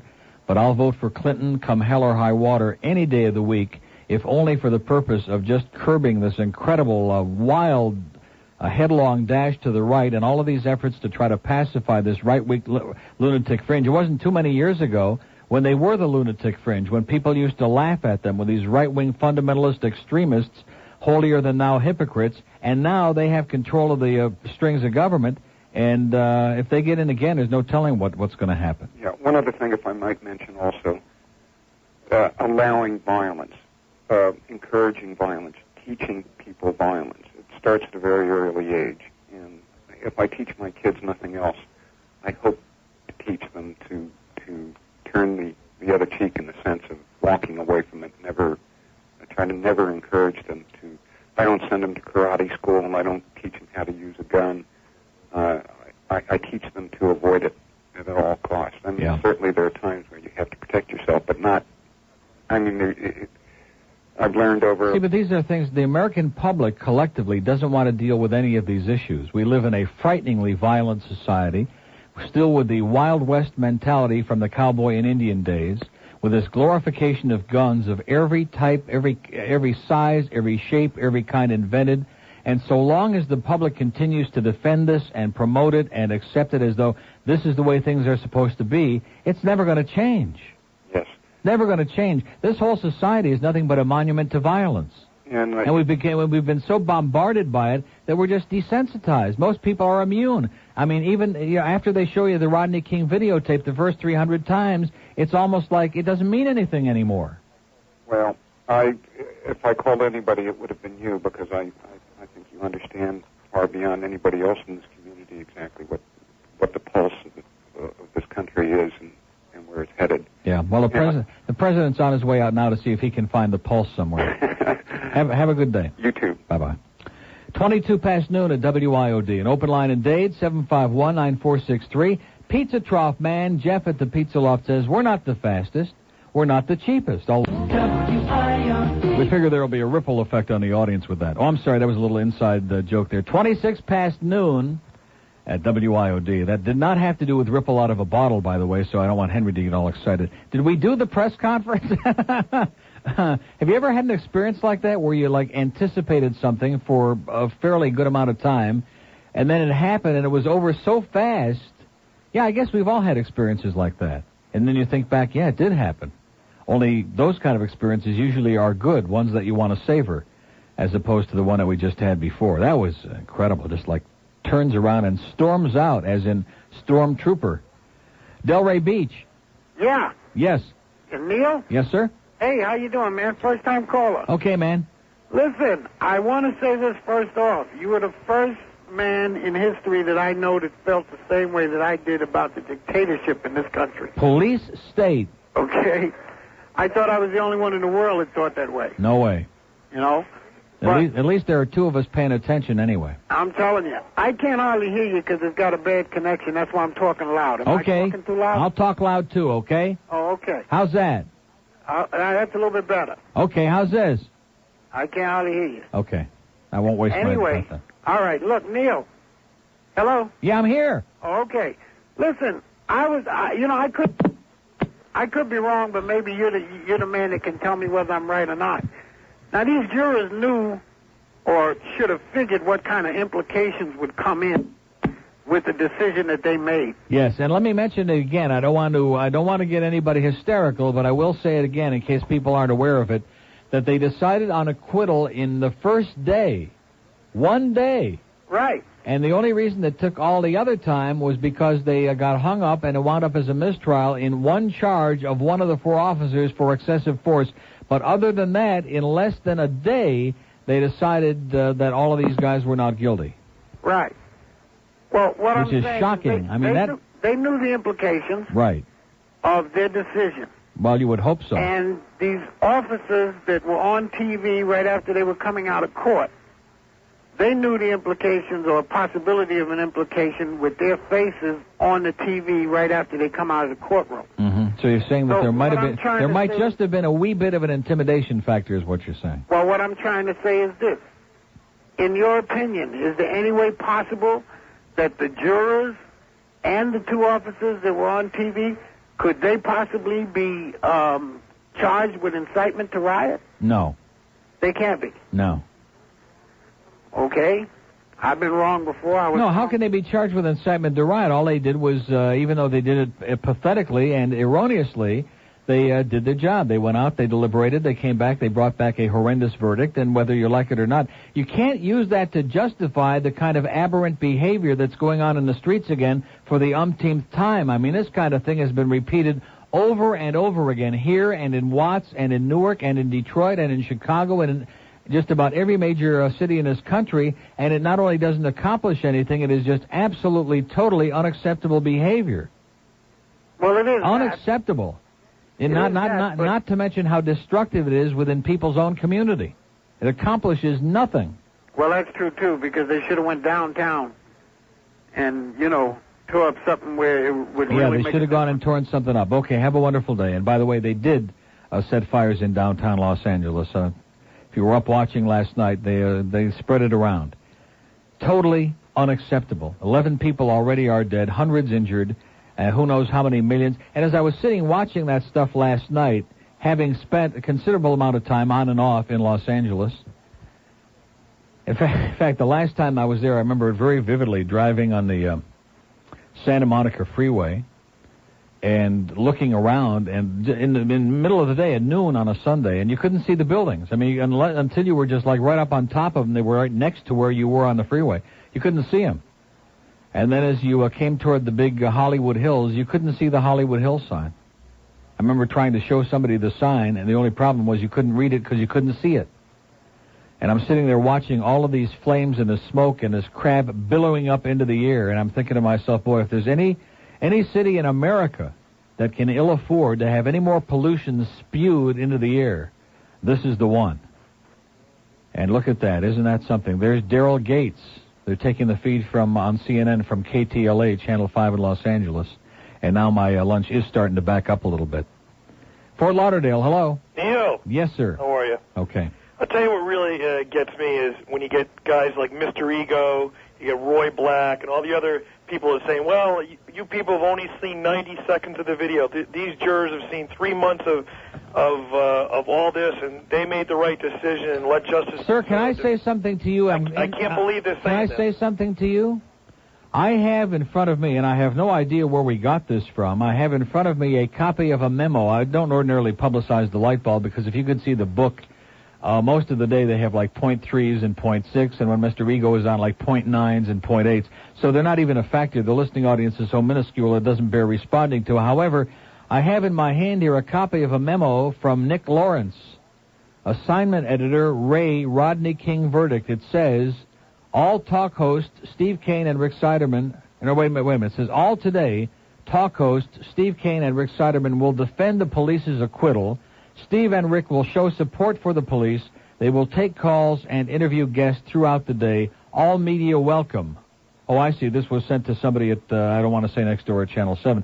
All media are welcome, okay? So in other words, talk about contrived and preordained, and see, that's the thing that disturbs me about some of these people. No matter what the issues are, there's a time for show business, and there's a time to be serious. Right. And, at times like this, when there's something that is so gut-wrenching and so strongly touches any of us who have seen the tape and followed this trial and gone through time after time after time with the acquittals and the riots and the burning and all the other social crap that comes along with it, sooner or later you've got to find some little bit of yourself that takes something seriously, and you turn off that staged, preconceived, contrived crap, and you just be a regular human being. But there are some people who are just not capable of that. I mean, then you got Roy Black on Channel 4 who's saying, well, I've been in the criminal justice system for 22 years, and I've seen it, and you got to let everything work, and all the people have only... Roy Black is also the same guy who said that William Kennedy Smith's getting a lot of hot dates now, too, so just keep that in mind. But I just find that, I just can't believe it. I think we've all seen the same video, and I don't know what videotape the juror is watching, but I don't think it was the same one everybody else watched. So. Well, maybe in Ventura County there's something in the air they're inhaling there that doesn't meet the eye. You know what I'm saying? I hear you. Okay. All right, Neil. See ya. Bye-bye. 12:33. In other words, maybe there's something in the air, as Thunderclap Newman would say. Wouldn't it be something if I had that?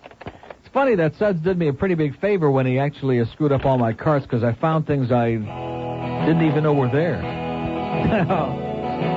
Boy.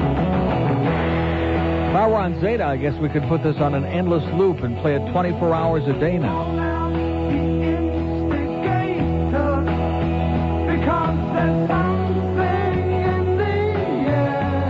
I'm as mad as hell, and I'm not going to take this anymore.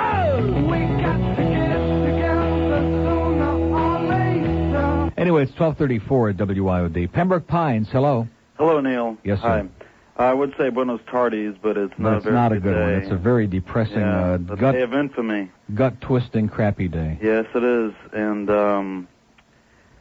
the only thing, I'd like to keep a good attitude and try to think of, a possible, good thing coming out of this, and hopefully maybe people will wake up.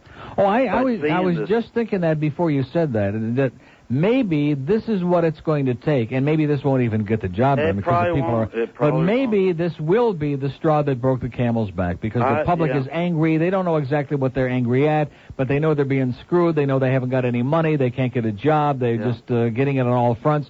And now they see this, and they've seen the tape over and over. You see, with McDuffie and with all these other cases, we never had a tape before. We never had the smoking gun like we had the last Watergate tape with the smoking gun with Nixon. Now we have the videotapes. Yeah. And now everybody all over the world. Can you imagine what they're thinking in other parts of the world? They already look down on us like we're a bunch of barbarians, but can you imagine what they're saying now about American criminal justice and the rest of the supposedly civilized world? They must think we're just totally mad now. We're nuts.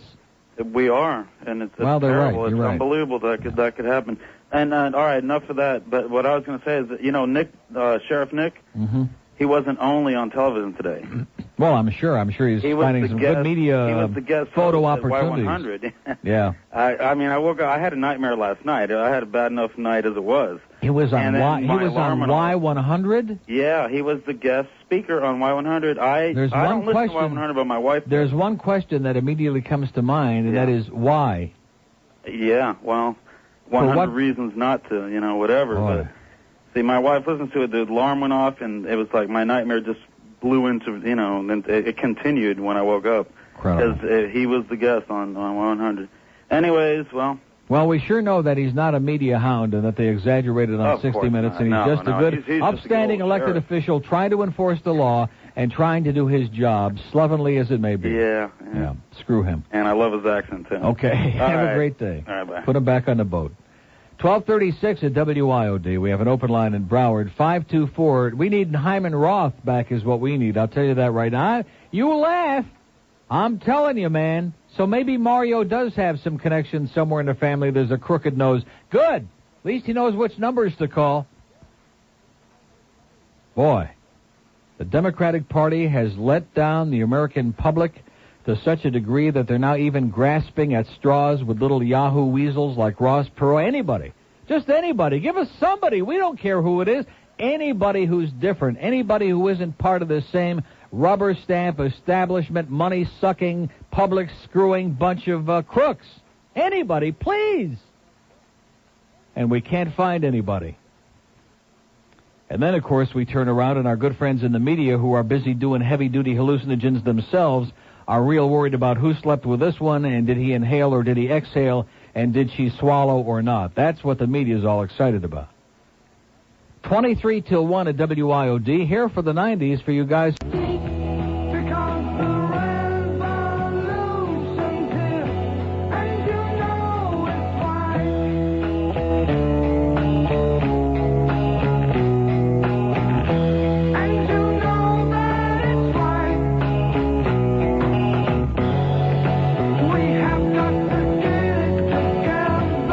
Hold your breath. Inhale right now. No, wait a minute. Bad advice. Don't inhale. I'm sorry. That was the wrong advice in a political election year. 1242 at WIOD. You can't do anything anymore. You can't even inhale. Boy. Let's try Pompano. Hello. Hello? Yes, sir. Neil. Yes. Yeah, I've got a little bit to do with the horses and stuff. And I look back on a rodeo where one man jumps off of a horse, grabs hold of a cow, throws him down, and hog ties him by himself. Yeah. And I just can't understand how 4 police officers have to stand back and they just showed it again on CNN for the 632nd time that I've been keeping count, because I'm sure by midnight it'll be in the thousands. But they showed it again, and as you watch the 81 seconds on the videotape, and I said this before, but anybody can say anything, but you want to make sure you know what you're talking about. There are a couple of times that he gets to his knees. He gets about as far as, like a cow, like hunched, and briefly, for like a matter of 2 or 3 seconds, and at that point they just club him down into submission, and as he is in a totally prone position, flat stomach down on the ground, is when they're kicking and punching and inflicting, and 3 or 4 at a time in some cases, beating and clubbing, and you can see in the manner in which they're doing it, the incredible zeal and thrill they're getting off on doing it is what I'm saying. And how any group of 12 people with eyes and ears and a brain, even the size of a pea, could watch this and come to the conclusion that there was not excessive force and that these people were not totally out of control, there is no way to justify it on the face of the earth. It is just absolutely beyond explanation. Yep. Yeah, the only thing that I can possibly think of is that it's going to wake up middle class, because you've got the idiots that are burning, and you've got your Gestapo or your stormtroopers or whatever you want to say on the other end, that they're on the other end of the scale. And everybody that's kind of like in the middle, this is like, it's enough. Yeah, but all the people who are in the middle are getting it sooner or later. I mean, there are a lot of people who've had their own brush-ins. We hear from some of them today. I had my own thing, and then, of course, the thing with the cops behind the bushes. Let me say it again. With all the money that's being used, the so-called DEA and all the other drug fight, and, of course, they get their photo opportunities, and they show all these bales of pot and coke and whatever. And the fact is that out in broad daylight on street corners in this and every other city of more than a handful of people in this country, there are my house. are people peddling every kind of mind-altering substance that has ever been invented, and they can't be bothered with this. They can't see it. They don't know about it. They can't be bothered with it. And as soon as the sun goes down at about 8:15 tonight, they'll be back sitting on the side streets off Biscayne Boulevard in Dade County and off Federal Highway in Broward County with their little decoys with the Johns and the prostitutes and playing their baby crap and the same old stuff they've been doing for years that hasn't changed a goddamn thing. Yep. But in the meantime, all the stuff that's going on out there every day they can't deal with, and we're spending billions and billions and billions of dollars allegedly fighting the so-called drug problem, and then we turn around and have companies like Cox Broadcasting tell you, look out, because middle of June comes, and all you people who drive company cars, we're going to have mandatory drug testing. I mean, what are we talking about here, sir? Well, here's another one, is that the idiots that were burning down their own neighborhoods and stuff because they were protesting their brother being beat up. Yeah. All right. They're dragging a white guy out of a car and beating him, and the police are nowhere to be found. But I mean, on the same line, they're doing the same thing that was the other end of the. So, but that's justified for them. Right. But the police say, well, it's justified for us. But again, keep in mind the people who are doing these things, just like the ones who did it here after the McDuffie murder. These are just punks who are just absolutely out of control, have no kind of conscience whatsoever, no value on human life, and it's pathetic. But again, it's like a side issue. It's time for middle-class America to wake up and just put an end to both to stand up and say, look, we've had all of you, and we've had all of you, and put them out on the stage, or put them in a stadium, or put them out in the woods and let them kill each other. You want me to tell you what it's time for? It's time for all these attorneys who are too busy raping the public. Yep. We've got, we must have 50 attorneys for every person and every animal on the face of the globe, or at least in this country. It's about time for those who have any kind of conscience, any kind of common sense or decency to stand up and start fighting back against this intrusion against our rights, instead of worrying so goddamn much about whether the Heat played a good game last night, and should I be talking about that this morning. I'm getting sick and tired of people who go through their entire lives who can't escape juvenile attitudes and juvenile behavior and really say, God damn it, there are things that count, and I'm going to really be devoted to those things if I have to puke my lungs out about it. Exactly. I'm sick and tired of that. And sacrifice a little bit so that the point is right. But do it right. Not do it. And stop equivocating and kowtowing and sucking up. Yep. Let's get some people out there who've got some balls if we can find anybody, and the search party starts right now. Well, it's exactly what it does. What it needs to do is we need to have a number, or we need to have something to start this and to finish both ends of it. The middle people need to stand up. That you want safe schools, you want this, you want that. 1248 at WIOD. We have an open line in the center square, 524-9463, 524 WIOD. This Saturday, noon to 4, I'll be at Auto Optical. If you haven't been there, it's in the Sawgrass Mills Mall right on Sunrise Boulevard in prestigious, like Plantation Acres Sunrise. I think that's Sunrise. It's out by me anyway. And it's the yellow toucan entrance is the way to get immediately into the Auto Optical shop. And you'll find an incredible thing waiting for you. Fast, friendly service, which is unusual these days. You can get your eyes examined by an independent optometrist, have your spiffy eyeglasses made in just about an hour. And we're talking about better quality and designer eyewear with 30 to 60% below manufacturer's list price savings. Auto Optical's prescription eyewear comes with a 1-year warranty on frame breakage or lens scratching, too. And we'll be giving away some Bausch & Lomb's Ray-Ban sunglasses, pairs of tickets to the 5 remaining Kansas home baseball games, Snapple gift certificates, Atlantis children's passes, and, of course, my usual ugly pictures and our Camilla's House goodies, etc., and so on. Factory reps will be on hand, too, from all kinds of the top manufacturers like Sola Optical and Carrera Fashion Eyewear and Serengeti and Alcon and Linea Roma and McGee and Arrivederci Roma and all the other top names, too. It's the open house, and we'll be there this Saturday, noon to 4, at Auto Optical, inside the yellow toucan entrance of the Sawgrass Mills Mall. News happening halfway across the world. Clark Levy for Mutual News, Jerusalem. News from the nation's capital. In Washington, Jamie Dupree, News Talk Radio 610 WIOD. News from the state's capital. Chris Scott, Tallahassee. The North Miami Beach. Okay, back to Guthrie here if you don't mind. Let's go to Cutler Ridge. Hello. Hi, Uncle Neil. Yes, sir. Well, anyway, the show, I'm not kissing up, I'm a chronic, but the show's so important today.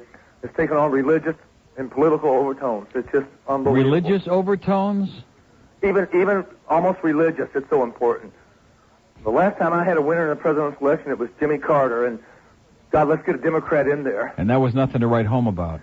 I know, but first of all, I know we got a lot of callers calling in. I want to get off here, but I've been a victim of police brutality twice in the last 7 months. I live in Cutler Ridge. Mm-hmm. One of them happened. Well, that explains it. Well, one happened in Cutler Ridge and one happened in Palm Beach Gardens. The first one was serious. It cost me $1,500 in attorney's fees. I don't have an arrest record, but this Nazi pig, I'm telling you the truth, falsified a police report. I won't get into the whole thing because it's just too complicated. But in a nutshell, he falsified a police report and locked me up. I had to spend $1,500 in attorney fees, plus I have to go to 5 weeks, 5 Monday nights of a values morals course. Mm-hmm. This pig should be going to the morals course. I mean, I was innocent. He illegally arrested me, and he falsified a police report. That's common. Well, that sure sounds unusual. False police report. Oh, I could tell you plenty about that. Just kind of make it up as you go along. Hey, they made it up as they go along. Uh-huh. The last one was sort of cuter. It was an old pig in Palm Beach Gardens. The wife and my 5-year-old and I were driving back from Atlanta. We were on the turnpike coming home to Cutler Ridge. There was this pig going about, in a state trooper, going about 55 miles an hour in a 65-mile zone. I set my cruise control on 65. But I wasn't breaking the law, and I passed him. You'll love this. Get this. I passed him. He immediately blue lights me. I pull over. The first thing I say to him, he asked for my driver's license and registration, blah, blah, blah. I said, "Officer, you know I wasn't speeding." And he said in a real smart-ass tone, "I didn't say you were speeding." He said, "You got 2 counts against you." He said, "First, you have an illegal obstruction on your window." Which is what?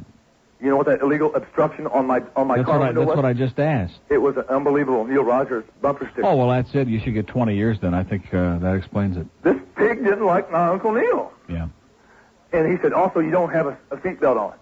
So he gave me a $27 ticket, and he made me sign out on form that I would take the bumper sticker off. And of course, I haven't put another bumper sticker on it. Listen, get one of those little swastika decals, man. I'm telling you, you'll never get another ticket as long as you live, okay? Hang in there, pal. Hey, and let's say off the pig, and the Nazis have been exposed. Okay. Great. 12:55. I say give them life. We have an open line in Dade, 751 WIOD. Here's a lady in Pompano. Hello. Yeah, Neil, this is a first-time call for me. I just think that I know what it's like to be living in Nazi Germany nowadays, huh? Uh-huh.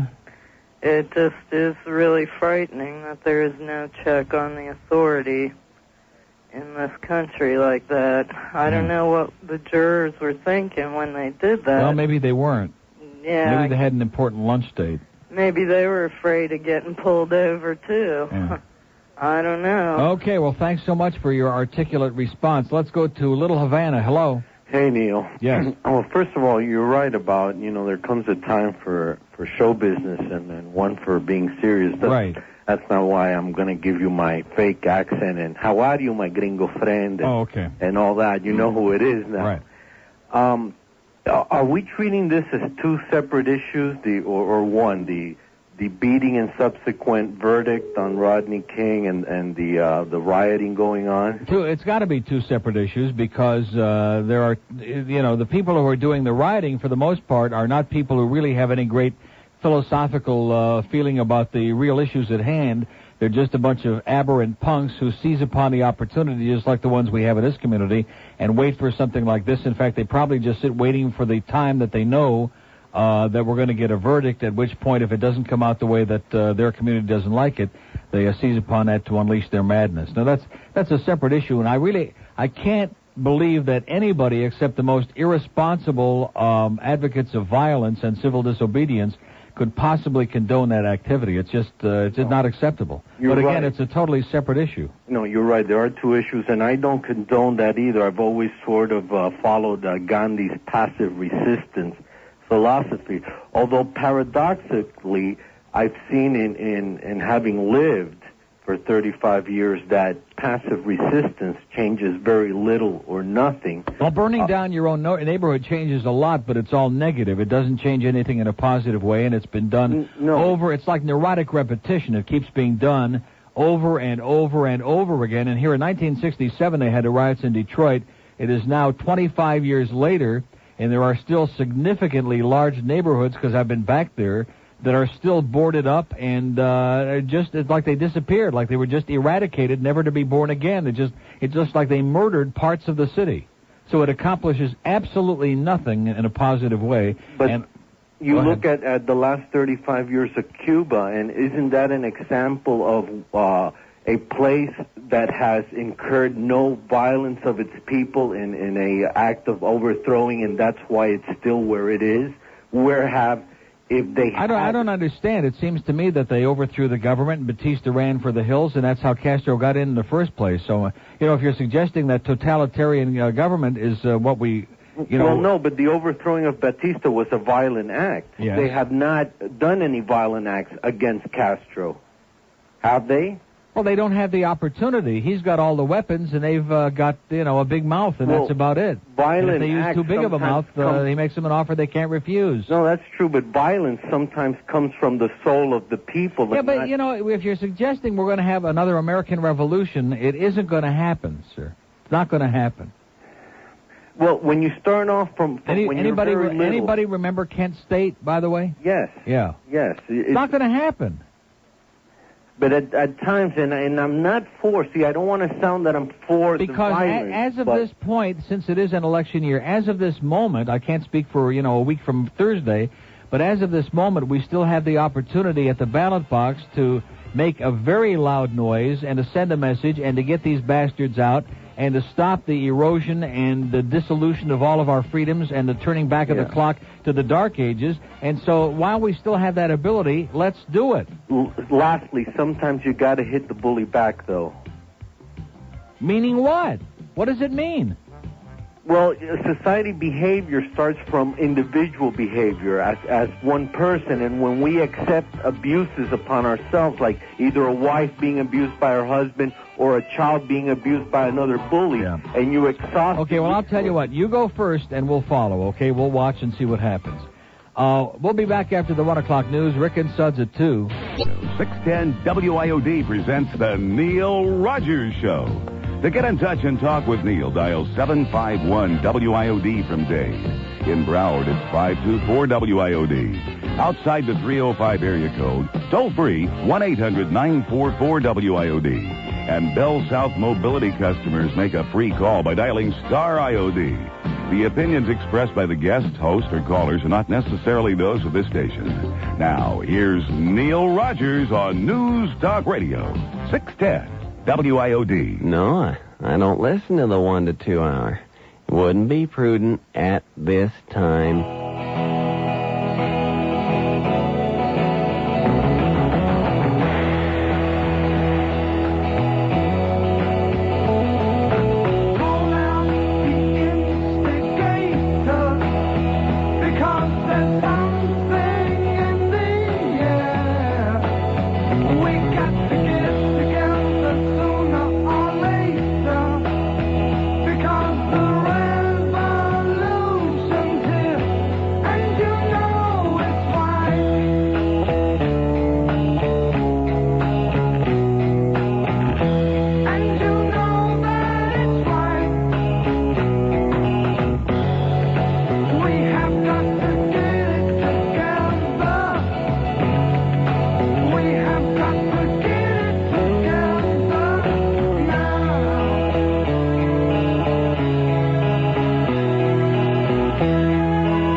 Okay, we don't want to get carried away. People think they're listening to Zeta. It's 108 at WIOD. The out-of-town line is open, so I guess they've shot their commentary at 1-800-944-CONTRIVED CONTROVERSY. That's the wrong station.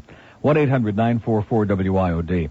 Key West on the Star Line. Hello. Hi, Neil. Yes, sir. Just a thought on how everyone's wondering about how the juries could come up with this verdict and everything. It's just a microcosm of society. We were down here eating breakfast this morning, and we were talking about this issue and just in shock about it. And we got finished, and we were, during the ebb and flow, we'd take a couple bites of food, and we hear this other table sitting next to us. And the lady says, well, I just really believe that those police officers feared for their lives. Yeah. Because all 85 because of them. He's had the criminal record he had. It was very long as his arm. Right. And I just wanted it's always wondered. They hear one cliche like that. He had a rap sheet as long as his arm, and that becomes like the pat answer. It's just unbelievable. To justify their prejudice and ignorance and general stupidity. Exactly. And also, we want to change so much, and we sort of have ourselves to blame because the people that we've put in power that we expect to affect this change don't want it. They have the power they don't want the change. The lawyers and all this, the lawyers are getting rich off the. Of course, they're well. See, the lawyers are too busy doing creative.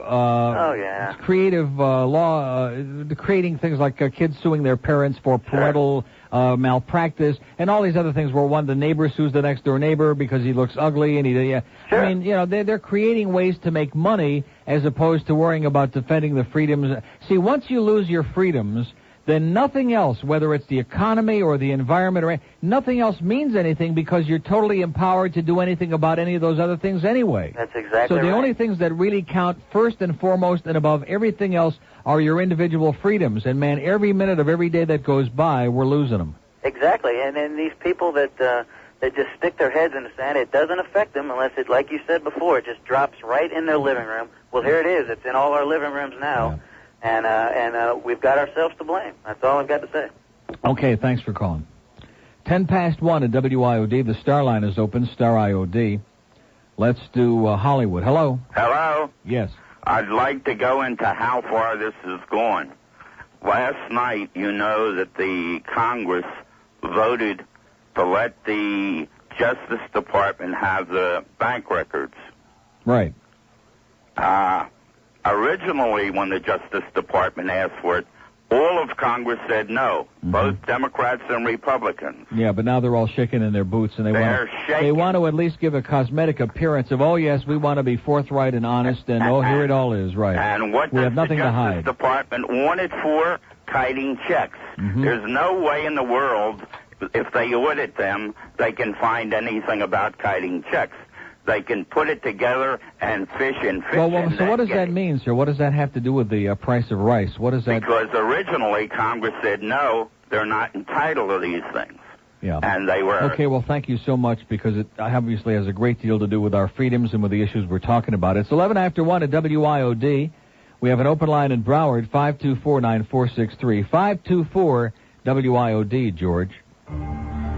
For their size, they're some of the most vicious creatures on Earth. They exist only to feed their queen and protect their mound. And they won't hesitate to sting your children or pets if they get in the way. Fire ants are more than a nuisance. They still need the laws there to protect us, and we can't afford to let this become a police state, period. That's it. If you noticed on the news, I'm sure you were watching it, that if everyone they interviewed in Los Angeles that had a head on their shoulders were over the age of 30. That, why are we doing this to our own neighborhood? We live here. The prices are going to go up when the stores are fixed. Yeah. Well, I was watching it last night, and the shots from the helicopter, they were zooming in as close as they could on the punks running around through the streets. They were all kids. They were all teenagers, just like what we had here in Liberty City 11, 12 years ago. To do things that are against the law. No question about it. An excuse to go out and do just grotesque, aberrant things in the streets. Right. Okay. I agree. Thanks. 118 at WIOD. We have an open line in Broward, 524. I almost used the word barbaric, but I used that some years ago, and there were some people who got all upset about that and tried to make it into a big ethnic thing, so please put it on the record. I didn't use that word, even though I certainly think it applies. Whether the people who are perpetrating the acts are black or white or anything else, there are certain things that are just universally deemed as socially unacceptable.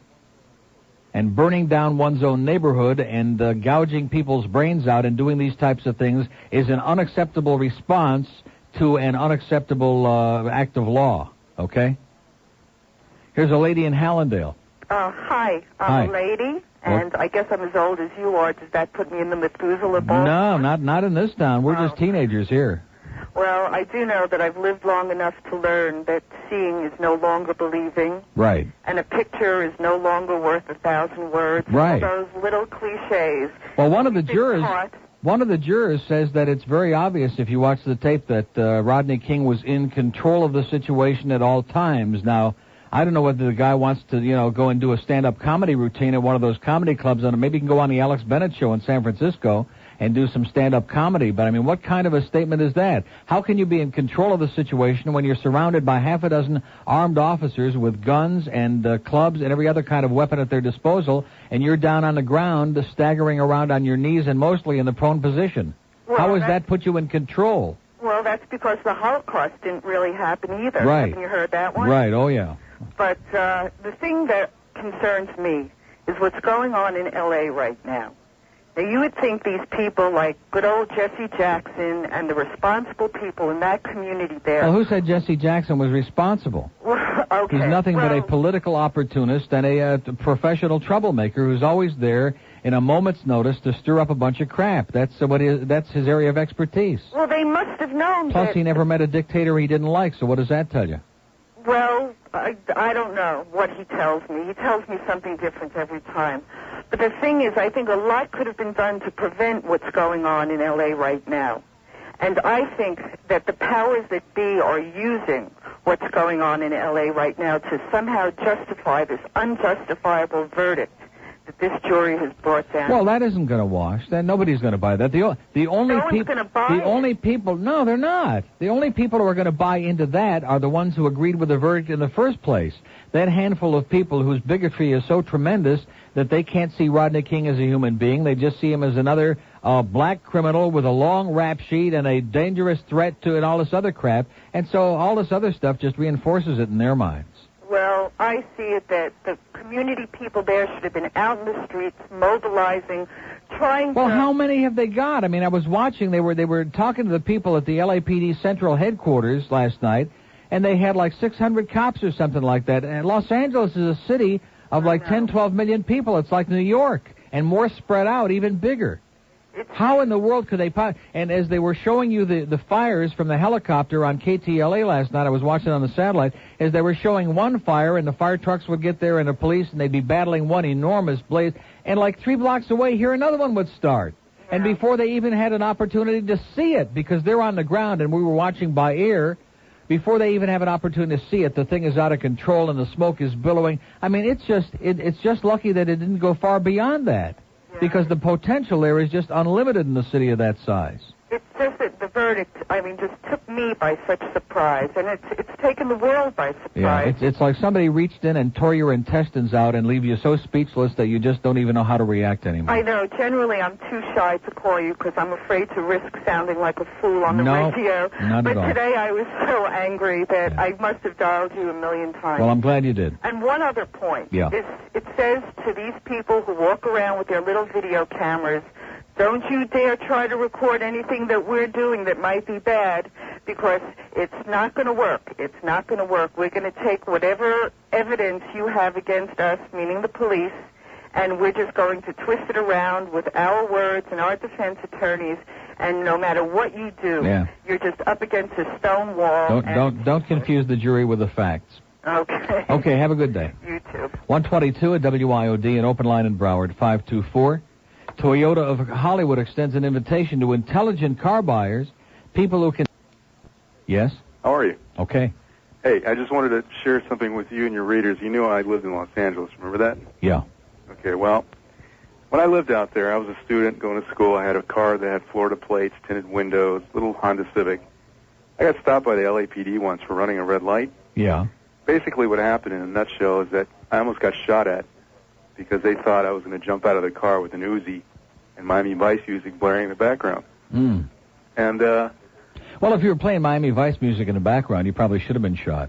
Well, I had, the typical disco music that a young kid would listen to back then. Yeah, that's okay. But anyways, it just goes to show you the mentality of the cops out there. Yeah, the LAPD is notorious for being one of the worst, and I have no idea what... I guess if people have never been there, they think that the entire state of California is just this wild, laissez-faire, anybody does this, and that's full of crap. Nothing could be further from the truth. I guess those people have never taken a bus tour through Orange County. Well, what they really feel is out there is blacks and Hispanics. Mm-hmm. And if you're black or Hispanic... And Orientals.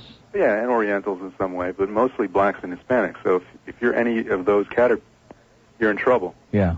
Another thing... or when Ed Davis was chief of police in Los Angeles, gays, who are tremendously numerous in Los Angeles and always have been, the witch hunts that went on there during several years were just indescribable. I mean, just incredible. Oh, yeah, they bashed them. Anything they could do to inflict damage, they would do it. Another thing, Daryl Gates, I don't know if anybody really remembers this, he used to have a battering ram, a tank that he would demolish homes with. Uh-huh. And he would just take a tank, and if he thought somebody was dealing drugs out of a house, he would demolish the house. No questions asked. Well, I say David Gates for a police chief would be a better idea. Okay, Neil, I just wanted to share that with you. Okay. 127 at WYD. What's wrong with David Gates? What are you laughing about? He can sing better. Oh, it's just, there just are no words to describe. I mean, if I've ever felt insufficient, today is the day for it, because it leaves you breathless and speechless and just with that empty, hollow feeling like, man, I knew it was bad, but it's about 50 million times worse than I ever dreamed it could be in my worst nightmares. It's hopeless. They've just taken away everything. You can't even pee now, man. They're like, look, oh, wait a minute. You shook with the wrong hand, or you shook one time too many. I mean, just what is going on here? And the people sit back, and they're oblivious, man. Hey, how about that ball game? I mean, I like ball games, but let's face it. Sooner or later, there are some things that take a little bit of precedence. I don't want to overdo the thing on my great counselor there on the light bulb this morning, but his performance was so just embarrassing that I can't even find words to describe it. There comes a time to put all the contrived humor and screaming and shouting and stage mockery and crap on the and the heat game on the shelf where it belongs and start paying attention to business, okay, while we still have the ability to do it. Is Suds taking those roses home? Oh, no. It's 129. Yeah, that's my gift to you for doing a nice job on the carts, or I wouldn't have found Thunderclap Newman. Tavernier, hello. How you doing, Neil? Okay. I've been wanting to call you a long time, and today I'm homesick from work, and I got a chance to do it. Well, I feel pretty sick, too. Yeah, this is crazy. I mean, this might be, like you said earlier, just what's needed to open up a lot of people's eyes. It might have that effect. I mean, if this doesn't do it, I don't think there's much hope that anything will now. Well, people have been trying to legislate morality for a long, long time. You can't do it. Take care of these not only can you not do it, you shouldn't do it. Is it the government's business to hold our hands as adults and tell us what to do and where to do? And that's a bunch of crap. Nobody, who the hell ever said that? Whoever concocted that notion? Well, there's important things they're just letting go by. There's people starving and dying right in this country. And here I'm reading a thing in Life here where the U.S. Customs Service spent $200,000 last year to print 5 million trading cards featuring their finest drug-sniffing dogs. Oh, that's great. And I sure want a set of those. I'll bet you I can buy it at Norm Kent's Baseball Heaven or whatever that is. Well, I opened the box to give my dog some biscuits the other night, and I found a couple in there. Yeah. It's amazing. It's sad. I hope something's done. I hope this opens up a lot of them people to just sit back and think that. Well, there's some other things that have happened in California the preceding week and a half with the earthquakes, and I don't want to sound like one of those doomsday soothsayers. But, I use the analogy of the world being like a gigantic bowling ball, and the people are like like millions of ants crawling on the outside of a bowling ball. You know what I'm saying? Oh, yeah. There's a great parallel there. We're not quite as important as we think we are. We're not. In the overall scheme of the universe, we're just fortunate to be here for whatever good or bad we can do. And if we just paid a little more attention to shop and stopped just acting like the whole universe was here for our amusement and stopped buying into all of the fables and fairy tales and started taking control of our own destiny. It's all but PR. We aren't going to do it. Yeah, the world is a big business. My son's been in Germany for the last 10 years, and he parties in Amsterdam, and he has a good time running around. He says the people over there really laugh their asses off at our system. They do, and I'll tell you another thing. It isn't American. Not only do they have a good time, but they have respect for each other and for each other's rights. You said the word, respect. They don't mock each other, and they don't judge each other, and they don't run around trying to entrap or abuse each other. And it's like being on a different planet, sir. I'm telling you, when I'm over there, it's like being in a different world. Well, you know how they feel about entrapment. If you're part of the crime, you do part of the time. Right, exactly. That's exactly how they feel over there. They don't waste their money on that. I could be wrong, but I've always believed in this country, unless the statistics are incorrect, that there are enough legitimate crimes going on that we don't have to concoct anybody. Right. You don't have to make them. Right. Neil, last year, people were putting me down for listening to you at work, and I notice now that when the vehicles pull in for service, their stations are all tuned to 610 WIC. Well, they're a little slow to come around, but they'll come out of the closet. They're seeing the reality of it, you know. People aren't as ignorant as they seem, even though they act that way. It's just hypocrisy, that's all. I'll take your word for it. No, there's enough of everybody out there. There's enough people in the world today. If you come up with a situation, there's somebody doing it and two people watching, and evidently nowadays somebody taking a video of it. Right. Okay, have a good day. Bye. 132 at WIOD. You never guess what they just ran a spot for on CNN. Dianetics. Don't you think that Ted Turner's got enough money? I mean, I'm sure that CNN is making money. He's got TNT and Headline News and CNN, and the airport CNN thing, and not to mention all the money he had in the first place. And I see that on there, and in the context of all this other stuff that's going on, and all the billions and trillions of dollars that are wasted on fairy tales and superstition, and all the people who are hating each other and killing each other because your God is better than mine is, and my religion is better than yours is, and I'm right and you're wrong, and and the Bible says that. It's pathetic. And here they're running a spot for a cult, for a man who's been dead for God only knows how many years. Oh, man. Figure of speech, folks. Don't get all excited there. Slip of the tongue. Did you hear he said God only knows? Yeah, right. He was on a long siesta between 1933 and 1945. God was taking a long nap. He was doing a little Rip Van Winkle routine there. By the way, thanks to the nice people at Calder Racecourse for the beautiful roses that they brought in for me today, which I'm giving to George so he can give them to his lovely wife, and he might get lucky tonight.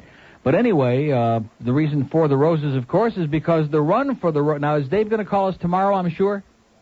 Dave Johnson? Because tomorrow enough time will have elapsed that we don't have to be, hopefully, as morbidly involved in all this stuff as we were today.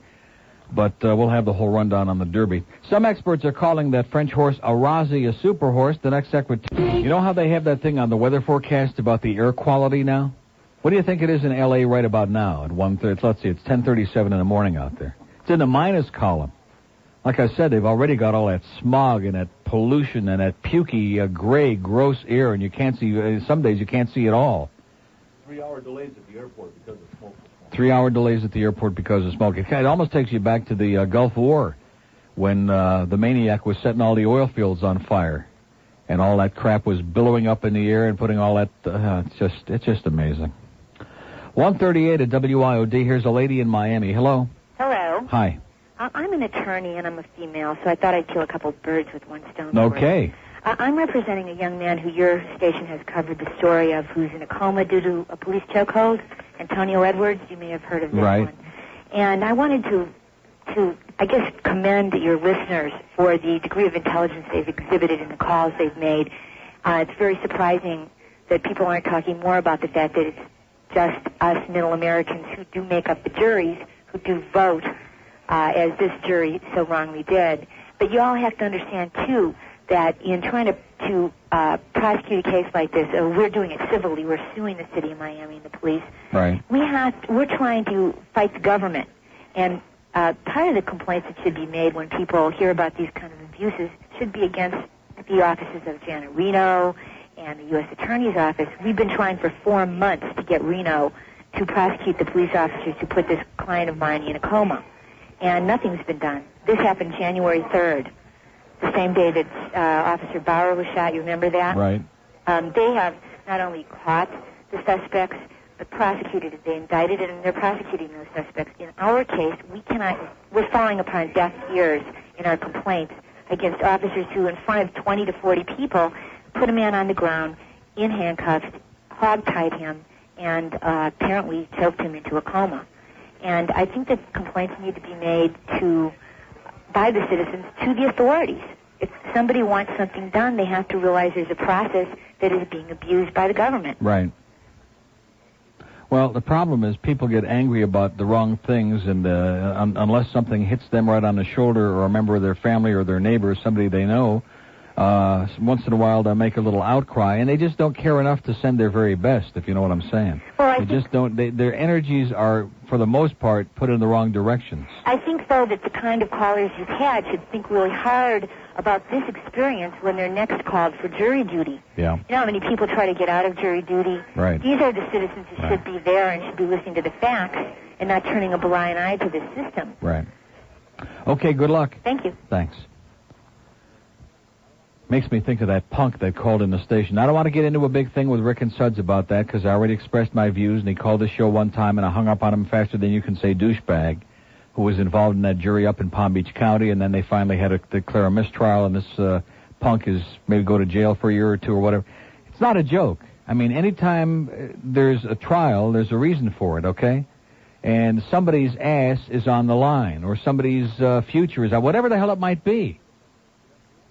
And unless it affects us directly, we don't want to be bothered. They're showing live pictures again. Here it's broad daylight. It's 10:40 in the morning out there in L.A., and some more fires and more of the same crap continuing, which is what El Presidente directed most of his comments to, about how we just can't tolerate this kind of...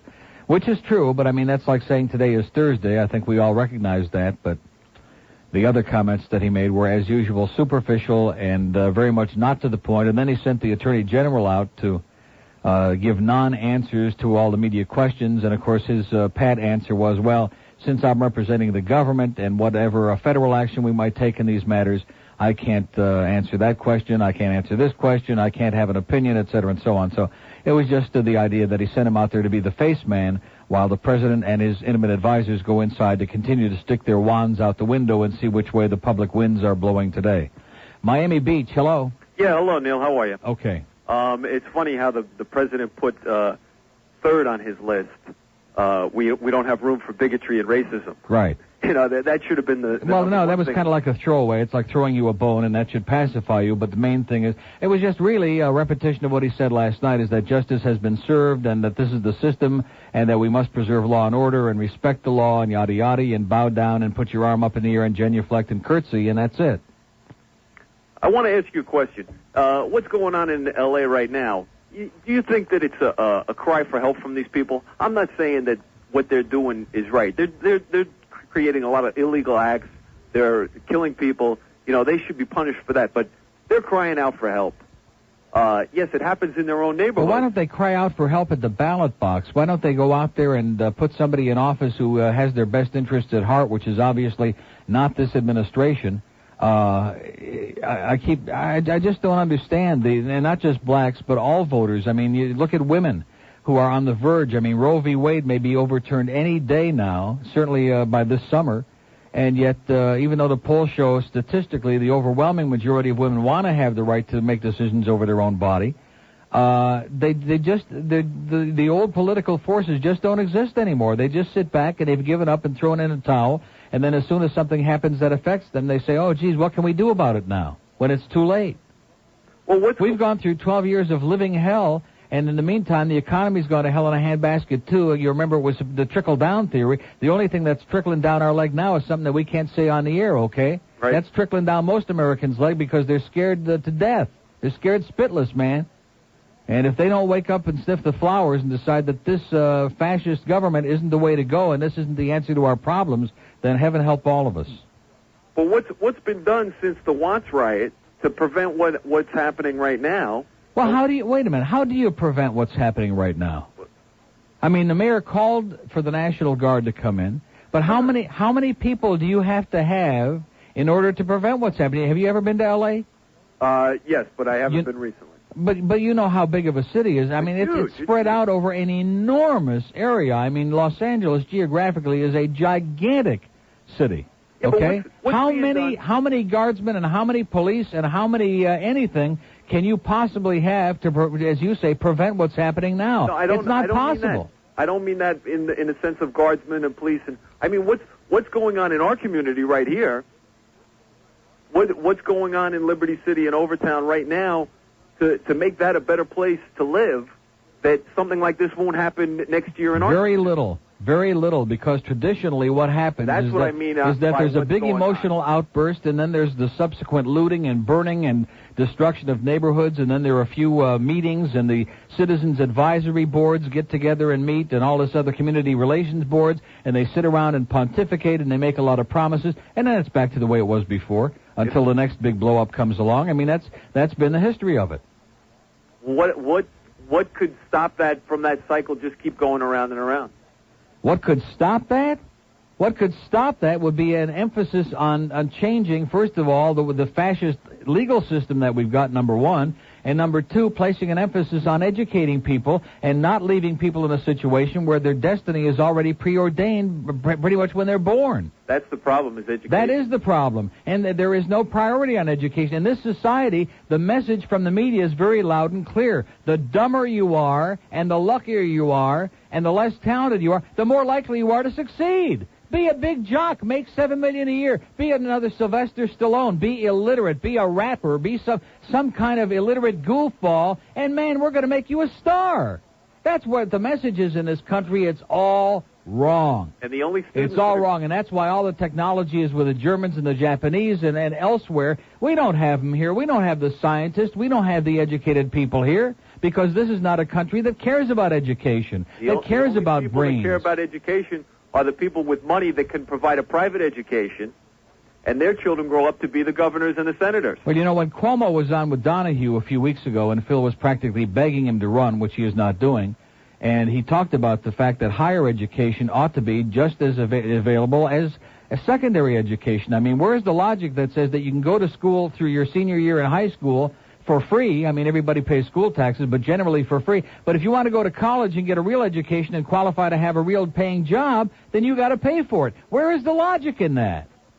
There is no logic. The system was set up for the rich. Right, exactly. Just like the criminal justice system is set up for the rich, and just like our health care system is set up for the rich. Everything in this country is set up for the rich, and George Bush and Dan Quayle no more brought that than anybody because they're part of the rich. They're part of the upper crust. You think they really give a good goddamn about the middle and the lower class?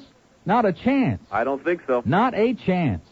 How much did President Bush get back from taxes this year on his tax return? When I saw the amount that he paid, it was so embarrassing that I can't begin to tell you. It was in the papers a few days ago. I don't remember what it was. But on an income of like $1.3 million, he paid less in taxes or just very little more in taxes than I did.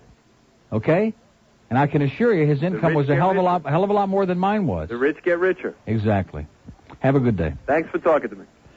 147 at WIOD. Of course, I don't have a wife like Barbara, or I don't have a dog like Millie that wrote a book. I have 2 dogs, but so far they haven't been able to write a book. Maybe that's where I'm making my mistake, because Millie's book made $800,000. I have a mother named Millie. Maybe she could write a book, and Disney could write the prologue, the forward, the afterword. In fact, he's such a comedian now. I get my check today, and he writes on there, since the 9 to 10 hour actually went up, unfortunately to me, for the first time ever, that from over the 8 to 9 hour, the 9 to 10 in the morning hour went up this time from a 3, 7, and 8 to a 4, 1 in the 9 to 10 hour. And so he writes on the stub of my check this morning, Neil, 9 to 10 a.m., wowee, carbon copy, mommy. So there's the sense of humor that we have up front there, okay, another grave robber. It's 148 at WIOD. Want to tell you about Pasquale's Italian Well, isn't that great? The Attorney General has announced that that they are investigating the possibility of bringing federal civil rights charges against these 4 officers. And, of course, as soon as all the instant polling information comes into the White House, and as soon as they figure out which way the wind meter... You know how at the airport they have those little... It looks like an elephant snout. You ever seen those things? And they show you, like, which way the wind is blowing and which direction, and as soon as they figure out which way that's all going, then they'll determine if they have enough information to file those charges. Here's a lady in Hollywood. Hello. Hi there. Hi. I'm glad you painted the big picture. The reason history keeps repeating itself, the cover-ups, the 3 murders. Right. This was all a result of all that. Yeah, we've lost control of the country. There's no question about that. In the 60s, I mean, the public really tried to rise up, and they tried to rebel against the injustices and against this absolutely insane involvement in Vietnam and all the oppression of minorities and all the other crap that was going on. And what we got in response for it was that the people who dared, who had the audacity to try to meddle with the establishment, with the structure of things, all got blown away. Put them in solitary confinement till the election's over. Yeah. I blame the media a little bit, though. I just now found out there were 2 passengers in King's car. Did you know that? Yes. See, they didn't, all they did was keep showing that one thing over and over. And I still Yeah, there were 2 passengers in the car, and when they were stopped, they got out, and he refused to do so, and then he, resisted in the beginning. Well, I just but of now course, found that out. Well, yeah. Anyway, maybe we'll get to see the whole picture now. But, What does that mean? Well... We'll see the whole picture. Well, there was at least 2/3 of the film never shown on TV. Now at least they may show it. But I still say the guilty one is the woman who chased them at 115 miles an hour. For what? Did she have a charge against them? Yeah. Okay, 154 at WIOD, Coral Springs. Hello. Neil. Yeah. Where is the sense of value at? Sure, I'm upset like everybody else. The guy got beat up by someone who flipped out. But I'm outraged. Wait a minute. By someone? A person, any person, flips out and beats up another person. That's upsetting. But he wasn't. What's outrageous is 11 dead people. Wait a minute. He didn't get beaten by someone. He got beaten by 4 someones. The 4 someones are still people. Beaten into oblivion. He had a person beaten by 4 other persons. Beaten into a pulp within an inch of his life. He's alive and still walking around, isn't he? Well, he's just 11 barely, dead people now. That's outrageous. Of course it is. They're both outrageous, okay? No, don't try to cover up the tracks of one with the other. You make it seem like that's outrageous. This guy got beat up, but by the way, it is. No, I didn't say, by the way. I didn't say. I spent plenty of time talking about how it is totally unacceptable in any society. Unacceptable. Yes. 11 people, and that's unacceptable. You don't find how many adjectives, Eric? How many adjectives? I like to see this videotape. See this videotapes of these 11 people being. No, I don't want to see. I don't want to see the videotapes. But again, you got to understand that the people who did these things were punks and lunatics. They weren't people whose salary we were paying to. Oh, flipped out is the new excuse now for people who are law enforcement officers. They flipped out. They didn't look flipped out to me, sir. It looked like they were relishing their carrying out their active duty. They did something wrong, and they flipped out. They got lost of control. They flipped out. The other people there. So in other words, when people who have badges and guns and have the authority and the power of the law behind them, when they take out their anger or hostilities or prejudice against an individual, that's okay. Is that what you're saying? No, I'm saying it's okay. What's okay is that you still have a person who's alive and there. Barely. What's not okay is you have 11 people dead. There is no relationship between the two, sir. They are both grotesque and unacceptable acts of human behavior. I think I'm an average person. I think a lot of people are upset about that. But as soon as let me say it again. They are both unacceptable, and all you want to do is argue. You don't want to listen. You don't want to have a discussion. You are obviously a lot more concerned about the other, and there is no question that the death of... How about back in the days of Liberty City? It was a lot more than 11. I forget what the number was, but it was a frightening number of people who were innocent bystanders who happened to be driving in the wrong place at the wrong time on the wrong night, who were dragged from their cars and beaten, and some of them had their brains gouged out with broken bottles. I mean, I don't even want to rethink or relive those horrendous days of what went on in this town. And there is no person in his right mind who could possibly defend that kind of gruesome, subhuman behavior, okay? But don't try to cover up the tracks and minimize the other one with these grotesque acts, because basically they're pretty much unrelated. The other acts were committed by nutcases, by punks, by goofballs, by maniacs who just seize upon every one of these opportunities for the chance to go in and do these barbaric, aberrant things. And you know that, sir, but you don't want to hear it. Here's a lady in Stewart. Hi, Neil. Hi. I won't ask you how you're doing today. I already know. Well, I'm just disgusted. They just reach a point where it's like you've had it up to your ears and you've reached the saturation point. And that's how I feel with the whole damn system. The straw that broke the camel's back. That's about it. I got a piece of advice for everybody. Put your boots on and keep them on, because it's deep and just getting deeper. Right, and hold that passport, man. Put it in your underwear and don't let them get it. Well, it's a damn shame people have to resort to thinking about leaving the country. It is. You know, that it's getting that way. It is, but when you don't have any answers on how to fix it anymore, I don't know what the other answer is, okay? Well, I'm not ready to leave yet, but it's time something happened. Yeah. This is just ridiculous. Okay. Okay, Hang thanks. in there. Margate on the Star Line. WEDR is telling their listeners to put black ribbons on their antennas to show their abhorrence. And now, why would we want to talk to him? Do you know who that is? The one that used to call every day the first caller on the Star Line? Sir, of all days, for you to demean this program and this community by calling in here, I don't need any more spy reports, sir, okay? Get yourself a life and grow up. And stop wearing those silly shorts. Pompano. Yeah, Neil, I'd just like to know what that juror... Did you hear that lady who was interviewed who said that Rodney King was in full control? Full control, right. Now, what the hell was she looking at?